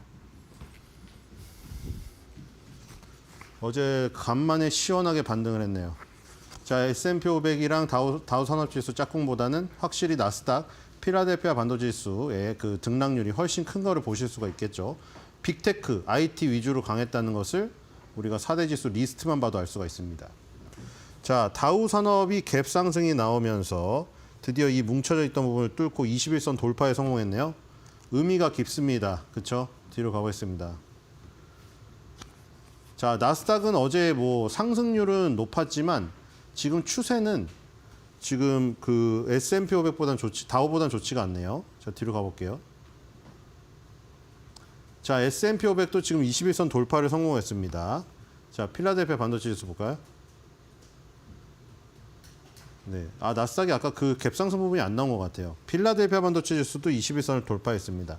나스닥도 지금 21선을 돌파했을 겁니다. 지금 4대 지수가 일단 21선 돌파를 전부 다 성공하는, 보통 이제 이 뭐 일봉, 주봉, 월봉 주기가 다릅니다만 어쨌든 21선이든 20주선이든 20계열선이든 20선이라는 거는 보통 생명선이라고 불리우기 때문에 그래서 보통 이렇게 시뻘건색으로 표현을 해놨고 굵기도 굵게 해놨죠, 제가. 그래서 이제 생명선이기 때문에 생명, 라이프 굉장히 중요하지 않습니까? 그러니까 20선이라는 것은 회복을 했을 때 상당히 중요한 겁니다. 지금 20선을 회복했기 때문에 4대 지수가 생명의 바람이 불어넣어졌다. 이렇게 보시면 될 것 같습니다. 자, 뒤로 가볼게요. 자, 독일 닥스는 21선을 계속 지키면서 계속 가고 있죠. 언덕을 타고 가면서 끈덕지게 아주 붙어있는 모습입니다. 무너지지 않았어요. 자, 뒤로 가볼게요. 자, 요즘에 브라질 인도가 좋죠. 브라질이 밑에서 완전 치솟아서 지금 약간 쉬고 있는 모습입니다. 13만. 참 이게 절대지수가 너무 크니까 뭔가 되게 규모가 큰 것 같아, 느낌적으로 그냥. 자, 뒤로 가보겠습니다. 자, 인도가 갑자기 불이 붙었습니다. 굉장히 가파르게, 그렇죠. 불이 붙은 듯이 지금 엄청나게 가파른 각도로 지금 상승을 하고 있습니다. 그렇죠. 브라질이 먼저 신호탄을 쐈는데 인도가 지금 뒤늦게 더 불이 붙고 있는 모습입니다. 단숨에 그냥 121선에. 지금 역배열이잖아요. 120, 60, 20, 15 완전히 거꾸로 되어 있었는데 여기서, 그렇죠. 3월달 초에 완전 거꾸로 되어 있었죠. 밑에서부터 50, 20, 60, 120이었죠. 근데 이거를 단번에 그냥, 그렇죠? 태권도 송판 격파하듯이 그냥 다다다닥 해가지고 121선까지 가버렸습니다. 대단한 지금 흐름인데요. 뒤로 가볼게요. 자, 우리 상해 지수죠. 상해 종합은 또 이제 미국이 조금 반등을 하니까 좀 쳐졌습니다. 다시 3,300대로 쳐져가지고 다시 박스권으로 들어갔어요. 자, 심천을 보겠습니다. 자, 심천도 지금 밑꼬리를 달았지만 결국은 박스권 하단부까지 다시 내려가 버렸죠. 자, 뒤로 가볼게요. 자, 니케이입니다. 니케이도 이제 21선을 돌파하고 지금 올라가려는 모습인데 지금 그 위에 61선, 121선이 있습니다. 지금 여기 이제 얘도 다시 올라가야 되죠. 여기 항상 지지가 되었었는데 이 자리에서 무너지는 바람에 그렇죠. 121선에서 계속 지지가 되다가 여기서 무너져 버렸잖아요. 그랬더니 120선이 이제 저항이 된 거잖아요. 지지였던 게 저항이 됐어요. 어제의 적이 오늘의 어제의 동지가 오늘의 적이 된 거예요. 자, 뒤로 가볼게요. 대만도 마찬가지죠. 아주 비슷한 운명이었습니다. 121선이 지지였는데 여기서 무너지고 나서 지금 다시 올라가려고 하니까 이제 저항이잖아요. 지금 아직도 대만 갖고는 니케이보다는 약한 모습입니다. 자, 뒤로 가볼게요. 자, 우리나라 지수 상당히 좋죠. 지금 2638.9인데 지금 전고점이 2680.70이죠. 지금 그 거래일수상으로 저기까지 3월 달에 가능할런지 모르겠으나 시세가 상당히 좋습니다. 미국이 막 저렇게 부침이 심하고 대만이랑 니케이가 쳐졌다가 올라오고 있는 반면에 우리나라는 지금 3월 달에도 굉장히 퍼포먼스가 좋았어요. 3월 달 시작할 때 떨어졌지만 거의 다 만회하고 끝났거든요, 지금. 그 거의 다 만회하고 끝나는 모습이기 때문에 상당히 좋습니다. 자, 뒤로 가볼게요. 자, 코스닥이 좀 별로죠. 코스닥이 지금 코스피 수준으로 갔으면 770 수준에 있어야 되는데 못 따라옵니다. 지금 코스닥이. 자, 뒤로 가볼게요. 자, 이게 원달러 환율이 지금 속보도 나왔지만 이게 1,470원을 다시 찍고 있는데 이게 여기서 살아나 버렸네요. 그렇죠? 여기서 약간 쌍봉의 모습이 있었잖아요. 여기서. 그렇죠? 근데 여기서 바로 살리면서 이게 다시 이동평균선 보시면 예뻐져 버렸죠. 지금 이게 상승 N자가 돼 버렸죠. 가운데 꼬부랑이 물결이 몇 개 있었긴 했지만 N자가 돼 버렸어요. 그래가지고 이게 이렇게 되면 다시 위협을 하는데요. 이게 작년 12월 달 최고치를 다시 위협을 하죠. 이거. 이 지금 원달러 환율이 지금 불씨입니다. 이게 지금 달러 가치가 다시 치솟아 버리면은 좋지 않거든요. 지금 이게 안 좋습니다. 뒤로 가볼게요. 코스피 지수가 좋은 거는 좋은데 안 죽어요. 자, 유가는 조금 지금 살아나고 있죠. 어제 그 베네수엘라 그 얘기 나오면서 그렇죠. 뒤로 가보겠습니다. 자, 이 외국인이 오늘 570억 팝니다. 뭐 양은 적어요. 코스닥은 520억이니까 코스닥이 더 충격이 심하겠죠. 같은 양이지만 코스닥의 덩치가 작으니까요. 뒤로 가볼게요. 자, 이게 안 떨어지네요. 이게 외국인의 매수가 이렇게 들어와 주는데 그렇죠. 달러를 이렇게 많이 뿌려주는데 달러 가치가 안 떨어지는 이 기현상이 벌어지고 있어요. 지금 저게 계속해서 달러 가치를 저렇게 떨어뜨리는 매수가 폭발적으로 일어나도 안 되면 저러다가 이제 순매도로 전환해버리면 충격이 또 심하거든요. 그러니까 저렇게 뿌려주는데도 지금 원달러 환율이 1,470원을 가버리니까 지금 저기서 순매도가 전환이 돼버리면 이제 1,470원 돌파가 이루어져 버릴 가능성이 저게 하나가 변수네요. 지금. 그렇죠? 아니면 외국인이 순매수가 그냥 계속 저대로 밀어붙여줘 버리면 되는데 밀어붙이다가 이제 좀 쉬는 타이밍에 환율이 또 급등하는 일이 벌어져서 코스피에 지금 이 그 상승세에 제한이 걸릴까 봐 좀 걱정이에요. 뒤로 가볼게요. 자, 뭐 다 상승했고 의외로 브로드컴이 지금 마이너스가 났습니다. 그렇죠? 지금 엔비디아 브로드컴 이게 지금 같이 원래 동행하는 흐름이었는데 브로드컴이 마이너스가 나는 좀 20위안에서 특이한 일이 벌어졌고요. 테슬라가 지금 12% 가까이 급등했죠, 지금. 자, 뒤로 가볼게요. 자, 이 지금 도쿄입니다. 도쿄는 도요타 자동차가 요즘에 좋아요. 도요타 자동차가 지금 굉장히 좋은 모습이고요. 3,000엔 돌파가 눈앞에 있고 지금 히타치, 6위에 히타치 좋죠. 히타치 좋고 15위에 주가이 제약. 얘네들이 이제 2%대 상승을 보이고 있습니다. 뒤로 가보겠습니다. 자, 대만도 오늘 오늘 좋게 출발하고 있습니다. 대만이 이제 11시에 열리기 때문에 가장 늦게 캐치를 하는데 자, 미디어텍이 좋아요. 이 미디어텍, 이 지금 미국에 퀄컴이 있다면은 대만에는 미디어텍이 있죠. 다 팹리스 기업들입니다. 설계도만 그려가지고 TSMC로 넘겨주는 역할이죠. 자, 홍하이 프리시전도 좋고요. 폭스콘의 모회사. 자, 뭐 이 일본의 2%대가 3개 있는데 대만은 2%대 상승이 미디어텍 하나만 있습니다. 역시나 니케이 증시가 대만 증시보다는 강한 모습이죠. 뒤로 가보겠습니다. 자, 테슬라 특징주입니다. 테슬라랑 비아디 뛰어나는데 또 희한하죠? 테슬라가 올라가니까 비아디가 장대 음봉 맞았어요. 그렇죠? 이 테슬라랑 비아디는 지금 경쟁 관계에 있어서 굉장히 주가도 그런 이 현상이 지금 좀 도드라지고 있는 것 같습니다. 테슬라랑 비아디가 약간 콜과 푸처럼 반대로 움직이는 성향이 강해지고 있거든요. 자, 그리고 어저께 또 소식이 나왔네. 지금 미국 경찰 당국이 텍사스 소재의 테슬라 쇼룸에서 지금 다수의 방화 장치를 발견했거든요. 그래서 폭발물 처리반이 해당 쇼룸에 나타나서 요거를 발견했습니다. 이게 방화용으로 판명되었다고 합니다. 그래서 경찰이 수거해 갔어요. 근데 이 일이 있었음에도 불구하고 지금 전방위적으로 머스크를 구하기 위한 이런 행동들, 이런 것들이 먹혔습니다. 그래서 지금 어제 급등을 했고요. 근데 이런 지금 방화라던가 이 화염병, 뭐 이런 중고차 판매 시장에 많이 나오는 이 부분, 이런 것들이 이제 근본적으로 해결되려면 좀 오래 걸릴 것 같죠. 마음이 돌아서 버렸기 때문에 이런 것들이 어떻게 해결될지 지켜봐야 될 것 같습니다. 뒤로 가보겠습니다. 자, 귀주모태주랑 지금 이 오량액 같은 경우에는 이제 21선 가까이 21선 가까이 조정을 하고 있습니다. 자, 지금 이 오량액에 대한 소식이 하나 나왔는데 백주 생산량은 전년 대비 감소했는데 백주 판매액은 늘었고 판매 이익이 늘어났다고 합니다. 그래서 지금 컨센서스가 안 좋게 나왔는데 백주 소비 부진 우려 때문이래요. 근데 백주 기업들이 판매 관리비 지출을 대폭 확대하면서 공격적인 판촉 행사에 나섰기 때문에 조금 저기했다. 그래서 이제 안정을 추구하는 흐름으로 바뀐다고 하죠. 그래서 향후에는 이제 올해 백주업계 실적은 크게 안정될 가능성이 높다고 하면서 다시 귀주모태주 오량액 양하양조에 주목하자. 거진증권에서 이게 나왔습니다. 중국은 증권사 이름도 중국어로 어려워요. 뒤로 가겠습니다.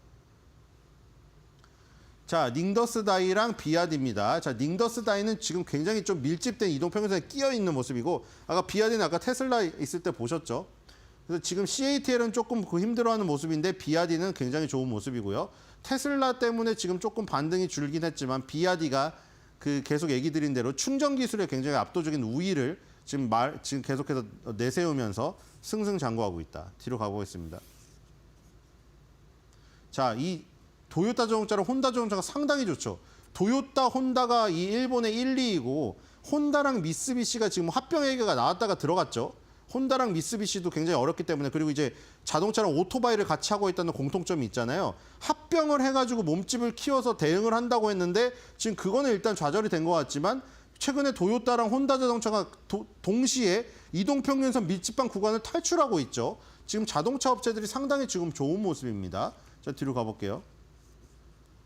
자, TSMC랑 ASA 테크놀로지입니다. 자, 도요타랑 혼다 자동차는 지금 좋은데 도요타가 시가총액 1위니까 일본이, TSMC는 대만의 1위고, 도요타 자동차는 21선을 돌파했는데 TSMC는 21선 돌파 못했죠. 저게 니케이 지수와 대만 가권 지수의 차이를 갖고 오는 겁니다. 시가총액 1위 종목들의 차이가 있으니까.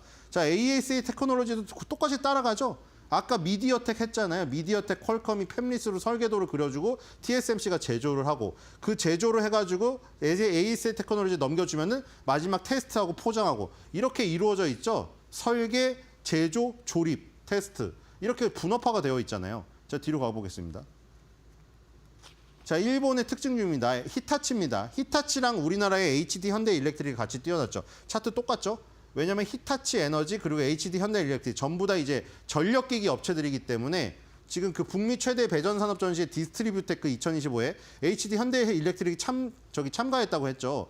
지금 이 전력기기 및 에너지 솔루션 요쪽은 이 미국 빅테크 데이터 센터, 이 엔비디아 브로드컴의 데이터 센터발 요쪽으로 해가지고 뒤에서 백업해주는 요 산업이어서 계속 같이 크고 있는 겁니다. 그래서 배전기기 시장에서 지금 이 HD 현대일렉트릭과 히타치 여기가 딱 경쟁을 하고 있기 때문에 이 움직임이 같이 움직입니다. 최근에 엔비디아가 하락을 하면서 같이 떨어졌다가 지금 조금 21선 회복을 하는 모습이죠. 동일하게 나타나고 있죠, 지금. 자, 뒤로 가보겠습니다. 자, 대만입니다. 대만이 미디어텍하고 퀄컴을 띄워놨죠. 자, 미디어텍하고 퀄컴도 똑같이 움직이죠. 자, 이제 보시면은 자주 보니까 이제 이해하시겠죠. 일본의 히타치랑 우리나라의 HD 현대일렉트릭, 그 다음에 대만의 미디어텍이랑 미국의 퀄컴. 다 상장된 증시가 다르고 이 브랜드의 그 기업 소유의 나라가 다르고 그런데 움직이는 게 같은 경향성을 띠는 게 있죠. 왜냐하면 같은 업종과 섹터 내에 있고 그 섹터 내에서 지위가 비슷해서 경쟁 관계에 있고 이런 거는 이렇게 같이 움직인다는 얘기죠. 그러니까 이렇게 같이 보는 게 요즘의 세계화 시대 그리고 이런 어떤 투자들이 이 지금 국제화되는 이 글로벌 시대에는 꼭 이런 것들이 필요하겠죠. 자, 뒤로 가볼게요. 자, 우리나라에서 많이 오르는 거는 마리아나 줄기세포 의료 AI입니다. 마리아나는 조금 소형주가 하나가 흔들고 있어서 의미가 없는 것 같고요. 줄기세포는 어저께 네이처셀 했죠. 오늘도 네이처셀이 또 어제 점상한가에서 오늘도 거의 상한가 수준입니다. 자, 그래서 의료 AI를 지금 하는데 코어라인 소프트가 또 지금 거의 상한가 수준입니다. 뒤로 가보도록 하겠습니다. 오늘 코어라인 소프트가 의료 AI 그 FDA 전 승인을 받았다는 소식하고 아까 2위 종목 신테카바이오. 신테카바이오가 AI로 바이오 발굴한 업체거든요. 둘 다 AI 관련주로 지금 뜨고 있습니다. 자, 지금 식품의약청 FDA로부터 FDA 510K 인증. 시판 전 인증입니다. 이게 의료기기가 진출하려면 꼭 필요한 인증이라고 하죠. 이 대표 아이템은 AB거든요. AB가 뭐 폐결정 검출 분석도 있고요. 만성 폐해성 폐질환 분석도 있고 폐영상 패턴 분석도 있고 간질성 폐이상. 그러니까 폐 질환에 관련된 것들을 AI로 분석해주는 소프트웨어. 요거를 아이템으로 하는 업체입니다. 자, 지금 거의 상한가 수준에 육박하는 급등을 보이고 있다. 이렇게 보시면 될 것 같습니다. 자, 그래서 오늘 한 줄 매드평입니다. 코어라인 소프트에 대한 얘기인데요. 이름이 굉장히 예뻐서 이렇게 해봤습니다. 코어라인이 아주 예뻐요. A 플러스 뷰.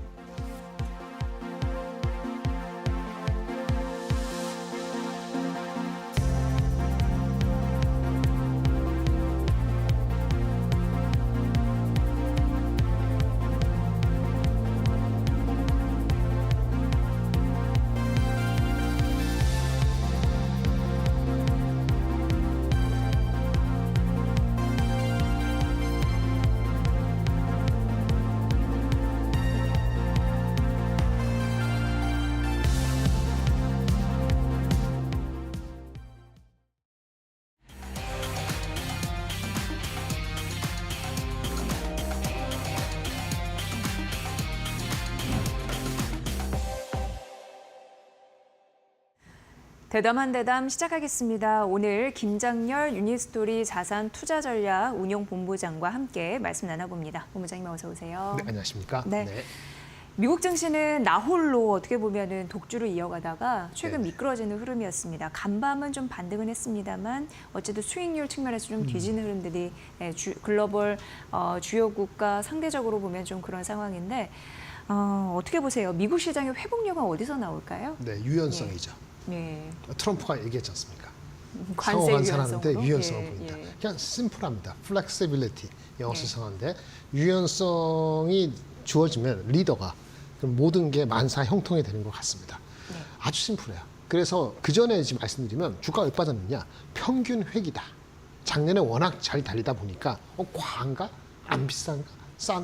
좀 싼 거는 지난 것 같아? 그런 걱정이 들면서 연초를 시작했잖아요. 근데 가격적인 부담이 일단 있었다라는 거죠. 그렇죠. 예, 예. 그래서 평균으로 회귀하는 게 S&P 500에서 한 20배 근처가 가면은 이게 5,500 정도였어요. 거 근처 가서 정확히 반대로 했잖아요. 그렇죠. 그러면 싸졌다, 안 비싸다는 측면까지 내려갔어요, 조정을. 그리고 계기는 뭐죠? 이 계기는 모멘텀은 리더의 한마디. 유연하게 하겠어. 그 바람에 우리도 현대차가 올라가면 올라갑니다만 네. 유연하게 하면은 앞으로도 유연하게 할지 하니까 뭐 이렇게 또 호사가 얘기하듯이 올라갔다가 또 내려갈 수도 있습니다만은 어쨌든 주가는 너무 부담스러우면 일단 빠진다. 그다음에 계기는 뭐냐? 살 계기는 뭔가 힌트가 나야 되는데 거창하게 정책발이다, 실적이다, 뭐 환율이다 얘기하지만 결국은 유연성 있는 행동과 그런 것이 핵심인데 트럼프가 그걸 해줬기 때문에 올라가는 거라고 보시면 되겠고요. 네. 여전히 평균 회귀한 다음에 반등의 가능성 보였죠. 이게 고민됩니다. 중국을 살까? 유럽을 살까? 한국이 싸니까 한국을 살까? 네. 미국이 반등하는 거 보니까 다시 전고점 6,100 가는 거야? 이런 고민이 되는데 여기서는 좀 침착하게 볼 필요가 있죠. 관세 이펙트가 과연 미국에 근본적으로 문제가 될까라는 고민을 하셔야 됩니다. 네. 관세가 지금 트럼프가 이렇게 약간 이렇게 풀어주는 것처럼 아니면 저기 현대차 보고 우리나라 와서 200억 달러 투자하고 뭐 하고 1,100배 원 고용하는 그러니까 기분 좋잖아요. 관세 안 준다 이런 거잖아요. 근데 혹시라도 그 다른 나라하고는 관세 정책을 붙을 수 있고 그럼 다른 나라가 카운터 어택해서 반발할 수도 있고 이렇게 복잡하고 어떻게 될지 모른다는 것 때문에 지금 각국 증시가 아주 가열차게 올라가지 못하는 거란 말이에요. 어떻게 보면 현대차 입장에서는 무관세 효과를 노리고 그런 그렇죠. 전략을 펼칠 수 있는데 네네. 그건 가봐야 한다라는 사실이죠. 만에 하나의 변수가 생기면 또 모르는 시장이니까. 뭐 물론 그렇죠. 근데 이제 주가가 미리 빠지잖아요. 예. 현대차가 그 관세를 맞아가지고 예. 영업이익이 약 뭐 한 10몇 프로 빠질 수 있다는 걸 반영했던 주가가 저렇게 보면 18만 원, 19만 원 밑에 갔을 때가 그 주가거든요. 예. 그리고 우리가 관세 얘기가 나오기 전에 있잖아요. 작년 8월, 9월 달 그때 주가가 얼마면 25만 원 정도였어요. 그러니까 지금 어떻게 되는 겁니까? 관세 다 맞는 거는 반영했다가 계기가 있어갖고 올라가 하는 거고 이제 제대로 된 승부는 한 20만 원 중반 돼서부터 승부죠. 왜냐면 20만 원 중반일 때가 펀더멘틀적으로 이익이 얼마고 아니면 뭐 또 주주환원 정책 기억나십니까? 작년에 주주환원 정책 많이 한다고 은행하고 자동차가 선두로 달렸잖아요. 근데 시그러들었는데 이걸 계기로 해서 관세가 잠깐 잊혀진다면은 결국은 다시 현대차는 주주환원 정책과 그 다음에 중요한 건데 오늘 한번 얘기했는데 로봇을 사용해서 근본적인 자동차 산업에서의 원가를 얼마나 줄이냐 이런 큰 그림으로 몰아갈 수 있는데 그 계기가 오늘 관세가 약간 문제된다는 것 때문에 좋은 출발을 했고 여기서 네. 끝일지 안 끝일지는 좀 지켜봐야 될 것 같죠. 근데 미국 주식으로 본다면은 아까 똑같이 중간에 회귀했다가 올라간 모멘텀은 관세에 유연한 건데 설사 관세에 유연하지 않더라도 누가 당할 것 같으세요? 미국이 힘들까요? 다른 나라가 힘들까요? 라고 물어본다면 예. 미국은 어떤 정책적 툴이 있죠. 뭐 이렇게 하면은 저기 뭐 유럽이 뭐 어택하고 뭐 중국이 하면은 미국은 금리를 내릴 수 있는 룸이 4.2에서 엄청 많잖아요. 물론 미국도 계속 강대강으로 가면은 미국의 펀더멘틀이 일시적으로 영향을 받아서 주가가 흔들릴 수 있어요. 네. 하지만 궁극적으로는 정책 툴로 그거를 마사지할 수 있다는 그런 생각을 갖는다면은 상세 효과가 있을 수 있단 말씀이시죠. 그렇죠. 예. 단기적인 이펙트를 많이 알고 길게 본다면 물론 정책 당국자 그렇게 얘기를 하는 거죠. 단기적으로는 어쩔 수 없어요. 하지만 베센트도 그렇고 트럼프도 그렇고 궁극적으로 좋다는 얘기잖아요. 그런 의미를 믿는다면 반만 믿는다면은 여전히 미국 주식이 계속적으로 끊임없이 뭐 PER 19배, 18배 가지고 과거보다 평균보다도 회기를 넘어서서 맞은다라고 보는 건 조금 무리가 있는 거죠. 그래서 반등이 일어난다. 이렇게 보고 있습니다. 네. 마이크론도 상당 부분 영향을 좀 미쳤습니다. 여기가 이제 메모리 반도체의 풍량계라고 불리는 대표적인 종목인데 급락하면서 반도체 우리나라는 좀 어떻게 봐야 되지? 오히려 또 반등하면서 뉴욕 증시 또 오르는 흐름들이 있었고 이게 왔다 갔다 하고 있는 상황이잖아요. 이게 삼성전자와 SK 하이닉스에 미치는 영향에 대해서 많은 분들이 고민하시고 있는 시점입니다. 예. 일단은 크게 그러니까 영향이 없지는 않을 텐데 크게 염려를 아직 할 필요는 없어요. 일단 마이크론 주가가 빠진 거 8% 빠지고 오늘 2% 올랐잖아요. 8% 빠졌을 때 야 좀 과하다라는 생각이 들었어요. 지난주 금요일에 급락한 그 모습이죠. 오늘은 좀 올랐죠? 예. 네, 2%. 그럼 결국 한 5, 6% 빠진 거죠. 삼성하이닉스 어저께 1% 후반대 빠지고 오늘 보합권이면은 그러면 마이크론 한 6% 빠진 건데 우리는 1.5%밖에 안 빠지는 거잖아요. 예. 거기에 답이 있죠. 뭔가 다르구나라고 생각할 수 있죠. 그럼 마이크론이 많이 빠지고 우리가 덜 빠지는 거는 뭐가 이슈가 될까요? 뭐가 다르기 때문일까요? 마이크론만에 뭔가 이슈가 있다고 보니까 마이크론 많이 빠지고 삼성하이닉스는 안 빠지는 거잖아요. 뭐냐? 마이크론이 HBM을 삼성보다는 콜이 먼저 돼서 사실은 삼성보다는 앞서 있거든요. 하이닉스보다는 뒤져 있고. 콜 테스트 말씀하시는 네, 콜 거예요? 테스트. 예. 규모는 작지만, 예. 근데 규모가 작은데 콜은 됐어요. 삼성이 못 따라오고 있어요, 아직은. 그러면 마이크론은 어떻게 하죠? 생산을 빨리 증산하고 싶겠죠. 그래서 증산 계획을 발표했어요. 근데 증산 계획에 이면은 증산을 하는데 지금 네. 100개를 만들다가 한 150개, 200개를 만들고 싶은데 생산을 본격적으로 늘리다 보니까 수율이 양품이 나오는 숫자가 한 80%, 90% 바로 나오지가 않고 처음에는 60%, 70%밖에 안 나오는 거예요. 네네. 그러니까 물량은 늘어서 고객한테 접근을 해주는데 단가는 그렇고 원가 자체가 조금 더 안 좋은 영향을 받는 거예요. 단기적으로. 생산을 램프업하는 과정에서 어떻게 보면 불가피할 수도 있고 그게 걔네 실적일 수도 있는데 그 원가가 좀 높아지는 거에서 걔네 마진에 있어갖고 시장이 기대한 게 예를 들어 100이라 하면은 얘네 마진이 한 98 정도 나온 거예요. 요 차이가 돼서 사람들이 민감하게 반응했다. 근데 그렇다 하더라도 사실은 마이크론 주가가 많이 빠진 것 같습니다. 그거는 그동안 오른 게 있는데 어쨌든 간에 그 이펙트를 하면은 그러면 삼성전자 관계 없잖아요.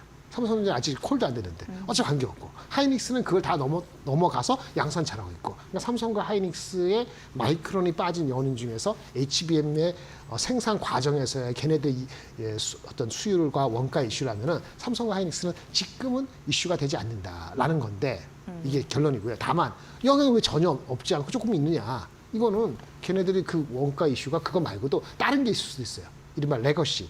HBM이 아닌 다른 제품에 대해서는 뭐 중국이 수요를 이제 미리 앞당긴 측면이 있어서 관세 앞두고 미리 앞당겼으니까 오히려 4월 관세가 해결되고 나면 오히려 수요가 레거시가 약간 내려가는 거 아니야 그런 걱정이 약간 있거든요. 그러면 그거는 삼성 하이닉스에 그거만큼의 영향이 있기 때문에 어제 좀 반락을 그리고 주가 좀 올랐잖아요. 지난 한 보름 정도에 그래서 많이 올랐으니까 이 실험도 있고 해서 그 정도 한 2% 내에 하이닉 삼성전자가 조정이라면은 그건 충분히 감내할 수 있다 이렇게 말씀드리겠습니다. 네. 마이크론이 어쨌든 뭔가를 벌기 위해서 생산 능력을 확대하는 과정에서 수요율이 예상보다는 좀 못 맞춰지니까 맞습니다. 마진이 줄어드는 그러니까 어떻게 보면은 그거는 삼성전자와 SK하이닉스에 영향을 주지 않는 그러니까 제한적인 마이크론만의 개별 이슈다 이런 말씀이신 거죠. 그렇게 해석하는 것이 조금 더 타당해 보여요. 지금은요. 예. 그 부분 좀 살펴보셔야 될 것 같고요. 아무튼 좀 항상 이런 그 얘기 나올 때마다 네네. 삼성전자, SK하이닉스 좀 민감하게 바라보시는 부분이 있어서 네. 그 부분을 좀 전해드렸습니다. 본부장님 미국 장에서 AI 그 소프트웨어 관련주 네. 그건 좀 어떻게 보시는지요? 크게 예. 보시면 말이죠. 주가가 아까 조정을 우리가 미국이 한 7% 받지 않았습니까? 네. 그런데 그때면 다 빠져요. 근데 조금 시계를 길게 보자고요. 작년 9월 대비했을 때 보면은 제가 평균 회귀라 그랬잖아요. 작년 9월 말 대비했을 때 미국 주가는 그 주가로 돌아간 거예요. 저기 뭔가 나오는데 예. 연관성이 있나요? 네, 그러니까 예. 작년 말 주가로 전체적인 S&P 500은 다 주가 빠져 예. 비슷하게 됐고 뭐 마이크론 많이 빠졌고 하드웨어 그다음에 엔비디아도 한 마이너스 한 4, 5% 빠졌거든요. 근데 보세요. 지금 말씀드린 소프트웨어 대면적인 거. 셋 이거는 세일즈 이거는 뭐냐면 그 엔터프라이즈 소프트웨어거든요. 우리 그 ERP 시스템 하는 사실 독일에서입니다. 예. 미국에 상장돼 있는 독일의 독일의 삼성전자 비슷한 회사예요. 그 회사. 그다음에 또 뭐 있나요? 밑에 IBM도 있고요. 그다음에 뭐 또 팔란티아도 있고 포티넷도 있고 이런 소프트웨어 있는데 이런 주식이 고점 대비해서 많이 빠졌지만 작년 9월 대비해서는 다 올랐죠. 그러니까 시계를 길게 보면은 결국은 AI는 AI를 활용하는 소프트웨어가 대세다 이렇게 볼 수 있는 거예요. 엔비디아도 아니고 브로드컴도 아니고 TSMC도 아니고 결국은 대세죠. 다만 이것이 올 초에 너무 급격히 올라가서 고점 대비에는 20, 30% 빠진 게 있습니다만은 AI가 대세가 살아있다 그러면은 큰 6개월 이상 그런 거면 소프트웨어로 관심을 가지만 하다라고 말씀을 드릴 수 있어서 셉이라든지 뭐 셉, IBM 비슷하니까 둘 중에 하나만 하시면 될 것 같고요. 그다음에 뭐 클라우드 아니면 보안 관련되는 소프트웨어 이런 주식도 충분히 보실만 하다. 다만 AI가 대세가 아니고 좀 애매하다. 그래서 월마트로 간다. 네. 아니면 뭐 유틸리티 간다. 그러면 아무 필요 없는 거죠. 그래서 대세라고 할 때 우리가 하드웨어 주식만 열심히 고민하고 엔비디아가 하루에 40% 빠지면은 뭐 노심초사하고 이런 거, 뭐 테슬라 같은 거 많이 올라갔습니다만은 근본적인 소프트웨어를 활용하는 주식은 제가 봤을 때는 AI가 향후 지금 한 2년 지났고 향후 한 3, 4년 더 대세를 한다면 최소한 소프트웨어는 계속할 가능성이 있다. 너무 고점에 올라갔을 때만 조심하시면 되고 길게 보시면 더 편안할 수 있다라는 개념에서 소프트웨어를 말씀을 드리는 겁니다. 네, 패러다임이 확실히 바뀐 게 중국 딥시크발 그런 이슈가 더해지면서 네네. 하드웨어에서 소프트웨어로 투자 심리가 변화한 그런 맞습니다. 흐름들이 있었는데, 그러니까 그 본부장님 보시기에는 추가적으로 AI 소프트웨어의 강세, 네네. 우상향 수세는 이어질 것이다라고 보시는 거고 네네. 이것도 계속 올라가진 않을 텐데 뭐가 변곡점이 될 수 있을까요? 혹시 뭐 리스크라든지 리스크는 아니면 한 단계 더 점프업할 수 있는 요인이라든지? 우리가 예, AI를 예, 할 때 챗GPT를 대화하는 거 시작했잖아요. 예. 그리고 궁극적으로는 AGI 사람을 대신하는 거 이게 피지컬 AI라는데 그 중간에 이제 그다음에 뭐가 있냐면은 그 자율주행이라든지 로봇 들어가는 거잖아요. 그렇게 되면 될수록 공장이건 아니면 기업들이 AI를 실질적으로 자기네 그 프로덕트 제품에 녹아내기 시작해요. 그러면 B2B로 갈 때 소프트웨어적인 거는 아주 필수적이거든요. 그 소프트웨어가 고도화되면 또 필수적인 게 뭐죠? 고도화된다는 얘기는 문제가 많이 생겨요. 문제가 많이 생기면 보안 이슈가 생겨요. 그래서 이건 대세라는 게 그런 말씀입니다. 그래서 그런 그 AI가 다음 단계 피지컬 AI, 소프트웨어 그다음에 자율주행 이렇게 가면 갈수록 고도화되는 게 어느 포인트에서 확 늘어날 거예요. 그게 올해는 아닐 수 있습니다. 좀 전에 다음에 얘기할 수 있는 휴머노이드 로봇이라든지 자동차 생산 라인에서의 로봇이 자동화되면은 결국 우리 개인적인 로봇도 늘어나게 되면은 그런 변곡점은 아마 지금은 아니고 28년에 2030년 정도거든요. 그러면 아마도 소프트웨어적으로는 올해 많이 가고 27년에서 8년 넘어갈 때 큰 분기점이 한 번 더 있을 수 있다. 근데 올해 올라가는 것이 아직 끝났다고 보기에는 하드웨어보다 불리한 위치가 아니다. 그거를 말씀을 드리고 싶습니다. 그 피지컬 AI가 더 강조될수록 사실 그런 산업 저변에 대한 먹을거리가 좀 있겠다라는 생각도 들고 아무래도 그런 트렌드가 있는데 AI 하면 이제 앞서 잠시 언급해 주셨지만 로봇 혁명이 떠오르잖아요. 그렇죠. 이거 가속화할 수 있는 모멘텀도 지속적으로 나오지 않을까 싶은데 그렇죠. 약간 먼 얘기인가 싶기도 하면서도 어떻게 이거를 따져봐야 될까요? 그러니까 배달 로봇, 이거 로봇 하지 마시고 배달 로봇은 일상화된 거예요. 근데 그거 가지고 로봇을 우리가 개인적으로 강아지 데리듯이 이렇게 편안하게 아니면 내 모든 일상생활 해주는 그런 로봇이 뭐 200만 원, 300만 원짜리 각 집에 들어갈 수 있다 이렇게 물어보신다면 그건 멀었어요. 비서같이? 네, 그건 멀었다고요. 그건 멀었는데 왜 뭐냐면은 지금 하는 그 로봇 배달 로봇은 사람보다 인건비가 싸는 게 중요하잖아요. 그런데 로봇이 단가가 많이 들어요. 지금 로봇이 나오는 건 대부분이 10만 불 이상 줘야 됩니다. 한 1억 이상 줘야 돼요. 10만 불 이상이 3만 불, 2만 불로 원가가 내려가거나 또는 로봇 자체를 생산을 많이 할 정도로 규모의 경제가 돼야 되는데 로봇을 생산을 많이 하면서 기업들이 돈이 남아야지 이거를 더 다운시켜서 우리한테 보급해 줄 거 아니겠어요? 그 첫 번째 단계가 누구냐면은 자동차 생산 라인이에요. 자동차가 가장 인건비가 많이 듭니다. 그 우리 현대차, 기아차 가면 인건비가 적을 것 같습니다만 밑에 그 서플라이 체인까지 다 긁어 모으면요. 그 우리나라 그 자동차 업체 그 서플라이 체인이 우리나라 전체 그 고용 인구의 7.5%를 차지하는데요. 자동차 생산할 때 35%가 인건비예요. 그 노조 문제도 많잖아요. 이 인건비를 만약에 5분의 1, 7분의 1로 줄일 수 있다면은 어떤 의미가 되겠어요? 그게 로봇이 들어가는 거예요. 그 로봇을 만약에 25년, 6년, 7년, 3년 동안에 상당히 생산 라인에 투입하게 되면 자동차의 어떤 원가가 적어도 20%에서 40% 정도 떨어지는 거니까 엄청난 혁명이 나오는 거죠.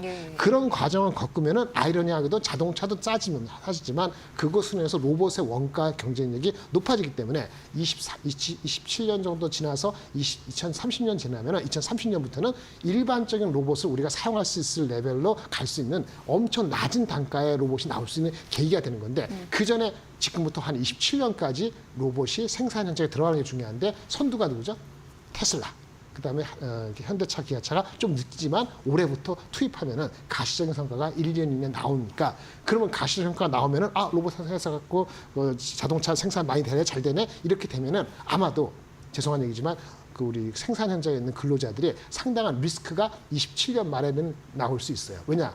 미국에서 노조 파업이 크게 전부 난 게 23년도 가을에 있었거든요. 그때 임금 인상을 3년, 4년 사이에 25% 해놨어요. 근데 제 내고가 언제 나오냐면 27년 말이에요. 그래서 27년 말까지 내고를 할 수 있을 때 자동차 업체 입장에서는 그 전까지 충분히 로봇의 경쟁력을 높여놓을 가능성이 있고 높여놔야 되기 때문에 27년, 8년도에 로봇의 의미인 자동차가 분명히 달라질 것이고 그게 혁신적이면은 그 다음 단계에서의 우리한테 가까운 로봇이 아마 2030년 정도에 개화될 수도 있다. 이렇게 말씀드릴 수 있겠습니다. 본부장님의 말씀을 한마디로 추격하면 비용 효율화 그런 부분이 지금 필요하네요.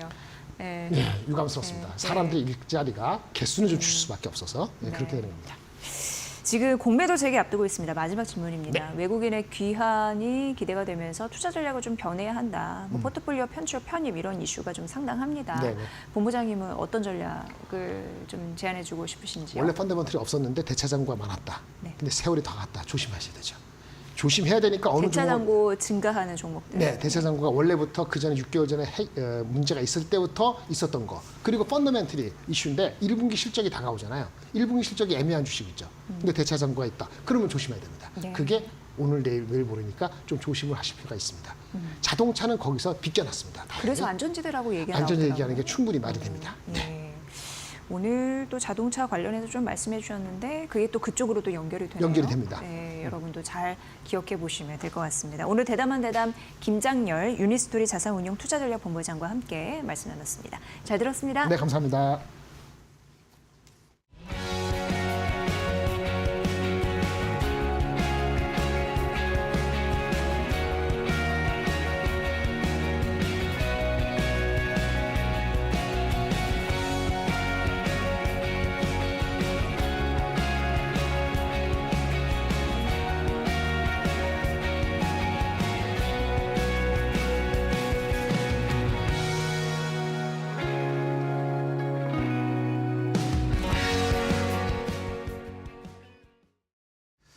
자, 오늘 새벽에 깜짝 소식이 있었죠. 현대차의 미국 투자 이야기, 트럼프 대통령이 화답을 하는 그런 내용들도 있었습니다. 먼저 트럼프 대통령과 정의선 현대차 회장의 이야기부터 보면서 앵커 브리핑 시작해 보겠습니다.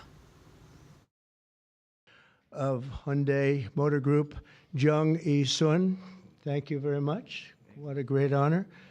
Today we're delighted to report that Hyundai is announcing a major $5.8 billion investment in American manufacturing. In particular, Hyundai will be building a brand new steel plant in Louisiana, which will produce more than 2.7 million metric tons of steel a year, creating more than 1,400 jobs for American steelworkers. And then there'll be major expansion after that. This will be Hyundai's first ever steel mill in the United States, one of the largest companies in the world, by the way. Hyundai will be producing steel in America and making its cars in America. And as a result, they'll not have to pay any tariffs. You know, there are no tariffs if you... Today, I'm pleased to announce an additional $21 billion in a new investment over the next 4 years, our largest U.S. invest ever. A key part of this commitment is our $6 billion investment to strengthen the U.S. supply chain from steel and parts to automobiles. 자, 이렇게 현대차의 투자 이야기, 간밤에 있었던 내용들을 한번 살펴보셨는데요. 자, 결국에는 현대차, 무관세, 그리고 미국을 공략하기 위한 여러 가지 방면의 노력을 했는데 그런 것들이 오늘 뉴스로 공개가 되었습니다. 하나씩 더 살펴보면서 정말 무관세 할 수 있을지 한번 살펴보도록 하겠습니다. 말씀드렸듯이 정면 돌파하고 있습니다. 정의선 회장은 정면 돌파합니다. 미국으로. 현대차 그룹이 앞으로 210억 달러, 31조 원이 넘는 돈을 투자하기로 했습니다.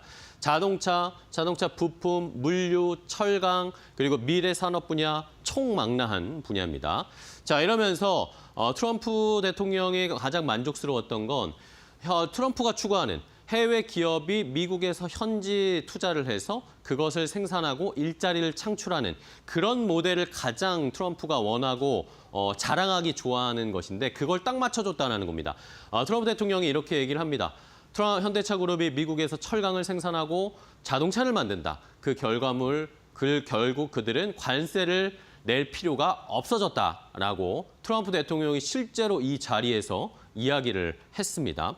자, 여기에다가 추가적으로 미국에서 생산을 늘리는 것도 하지만 제철소를 건설한다라고 말씀을 드렸잖아요. 과거에도 저희가 몇 번 체크를 해드렸는데 그래서 제가 지도를 한번 찾아봤어요. 제가 지도를 찾아보니까 이 에센신 페리시라는 곳에 신규 제철소 공장을 만듭니다. 루이지애나주에 있는 곳인데 여기에서 이제 현대기아 EV 조지아 공장, 그러니까 메타 플랜트 여기까지가 차로 6시간 정도가 걸리더라고요. 6시간 반.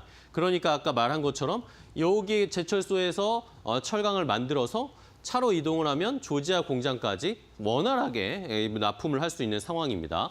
50억 달러 규모의 제철소 투자를 해서 건설을 하고 여기에서 1,500명 정도의 일자리를 창출하고 그러면서 철강의 관세도 회피할 수 있는 거죠. 철강에도 25% 관세를 부과했는데 현대제철 공장을 만들어서 현대차는 미국에서 생산하는 자동차에 들어가는 철강에는 관세도 좀 면할 수 있게 되는 상황입니다. 자, 여기에다가 이제 메타 플랜트에서 현대차는 이 생산도 늘릴 겁니다. 작년에 미국에서 현대차 그룹이 170만 대 정도를 판매를 했는데 현대차 엘레바마 공장, 조지아 공장에서 한 70만 대 정도를 만들 수가 있고 이것을 원래는 30만 대 만들 거라고 메타플랜트 이제 내일 개장을 합니다. 여기에서 50만 대로 늘릴 수 있게 되면서 한 120만 대 정도를 미국에서 만들 수 있는 거죠. 아까 보여드렸던 그 영상 그 자리에서 트럼프 대통령이 현대차 위대한 기업이다라고 이야기를 했고 여기에서 정의선 회장이 미국 공장에 초청을 했습니다. 좀 오실 수 있습니까? 라고 했더니 트럼프가 오케이라고 했습니다. 메타플랜트 아메리카 개장식에 트럼프 대통령이 참석할 수도 있는 그림이 실제로 그려질 수도 있는 상황입니다. 자, 이러면서 현대차 그룹 제가 전에도 한번 말씀을 드렸어요. 현대차는 다 계획이 있었습니다. 미리미리 준비하고 모든 이 총 네트워크 인맥을 활용해서 이제 이렇게 관세를 줄일 수 있는 상황이 되었는데 현대차가 이제 트럼프 최고의 수혜주 그룹이 될 수 있을까요? 그런데 이것은 좀 체크해 보셔야 됩니다. 관세가 없다, 관세를 내지 않아도 된다라고 얘기를 했는데 어쨌든 미국 내에서 만드는 120만 대 정도는 관세를 부과하지 않게 되겠죠. 그런데 우리나라나 다른 나라에서 이렇게 미국으로 수출하는 그 자동차에 대해서도 관세를 없애줄지 그건 아직 확답을 안 했거든요. 그것은 4월 2일에 아마 판명이 될 것 같습니다. 만약에 현대차는 외국 해외에서 들여오는 차에 관세를 줄여줄지 아니면 관세를 아예 없애줄지 이것이 된다면 현대차 그룹이 수혜주가 될 수가 있습니다.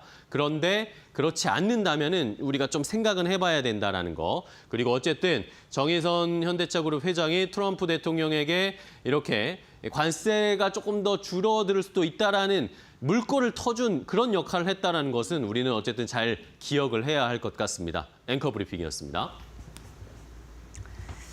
네, 외국인이 7거래일 만에 매도로 전환하면서 지수는 보합권인데 네. 앞서서 말씀해 주신 대로 이 현대차 강세의 힘으로 자동차 업종은 강하고요. 2차 전지 섹터 괜찮습니다. 5억 장까지 그 힘이 이어질 수 있을지 여러분도 잘 보십시오. 네, 자 오늘 저희가 준비한 소식은 여기까지고요. 저희는 내일 오전에 또 인사드리겠습니다. 시청해 주신 여러분 고맙습니다. 고맙습니다.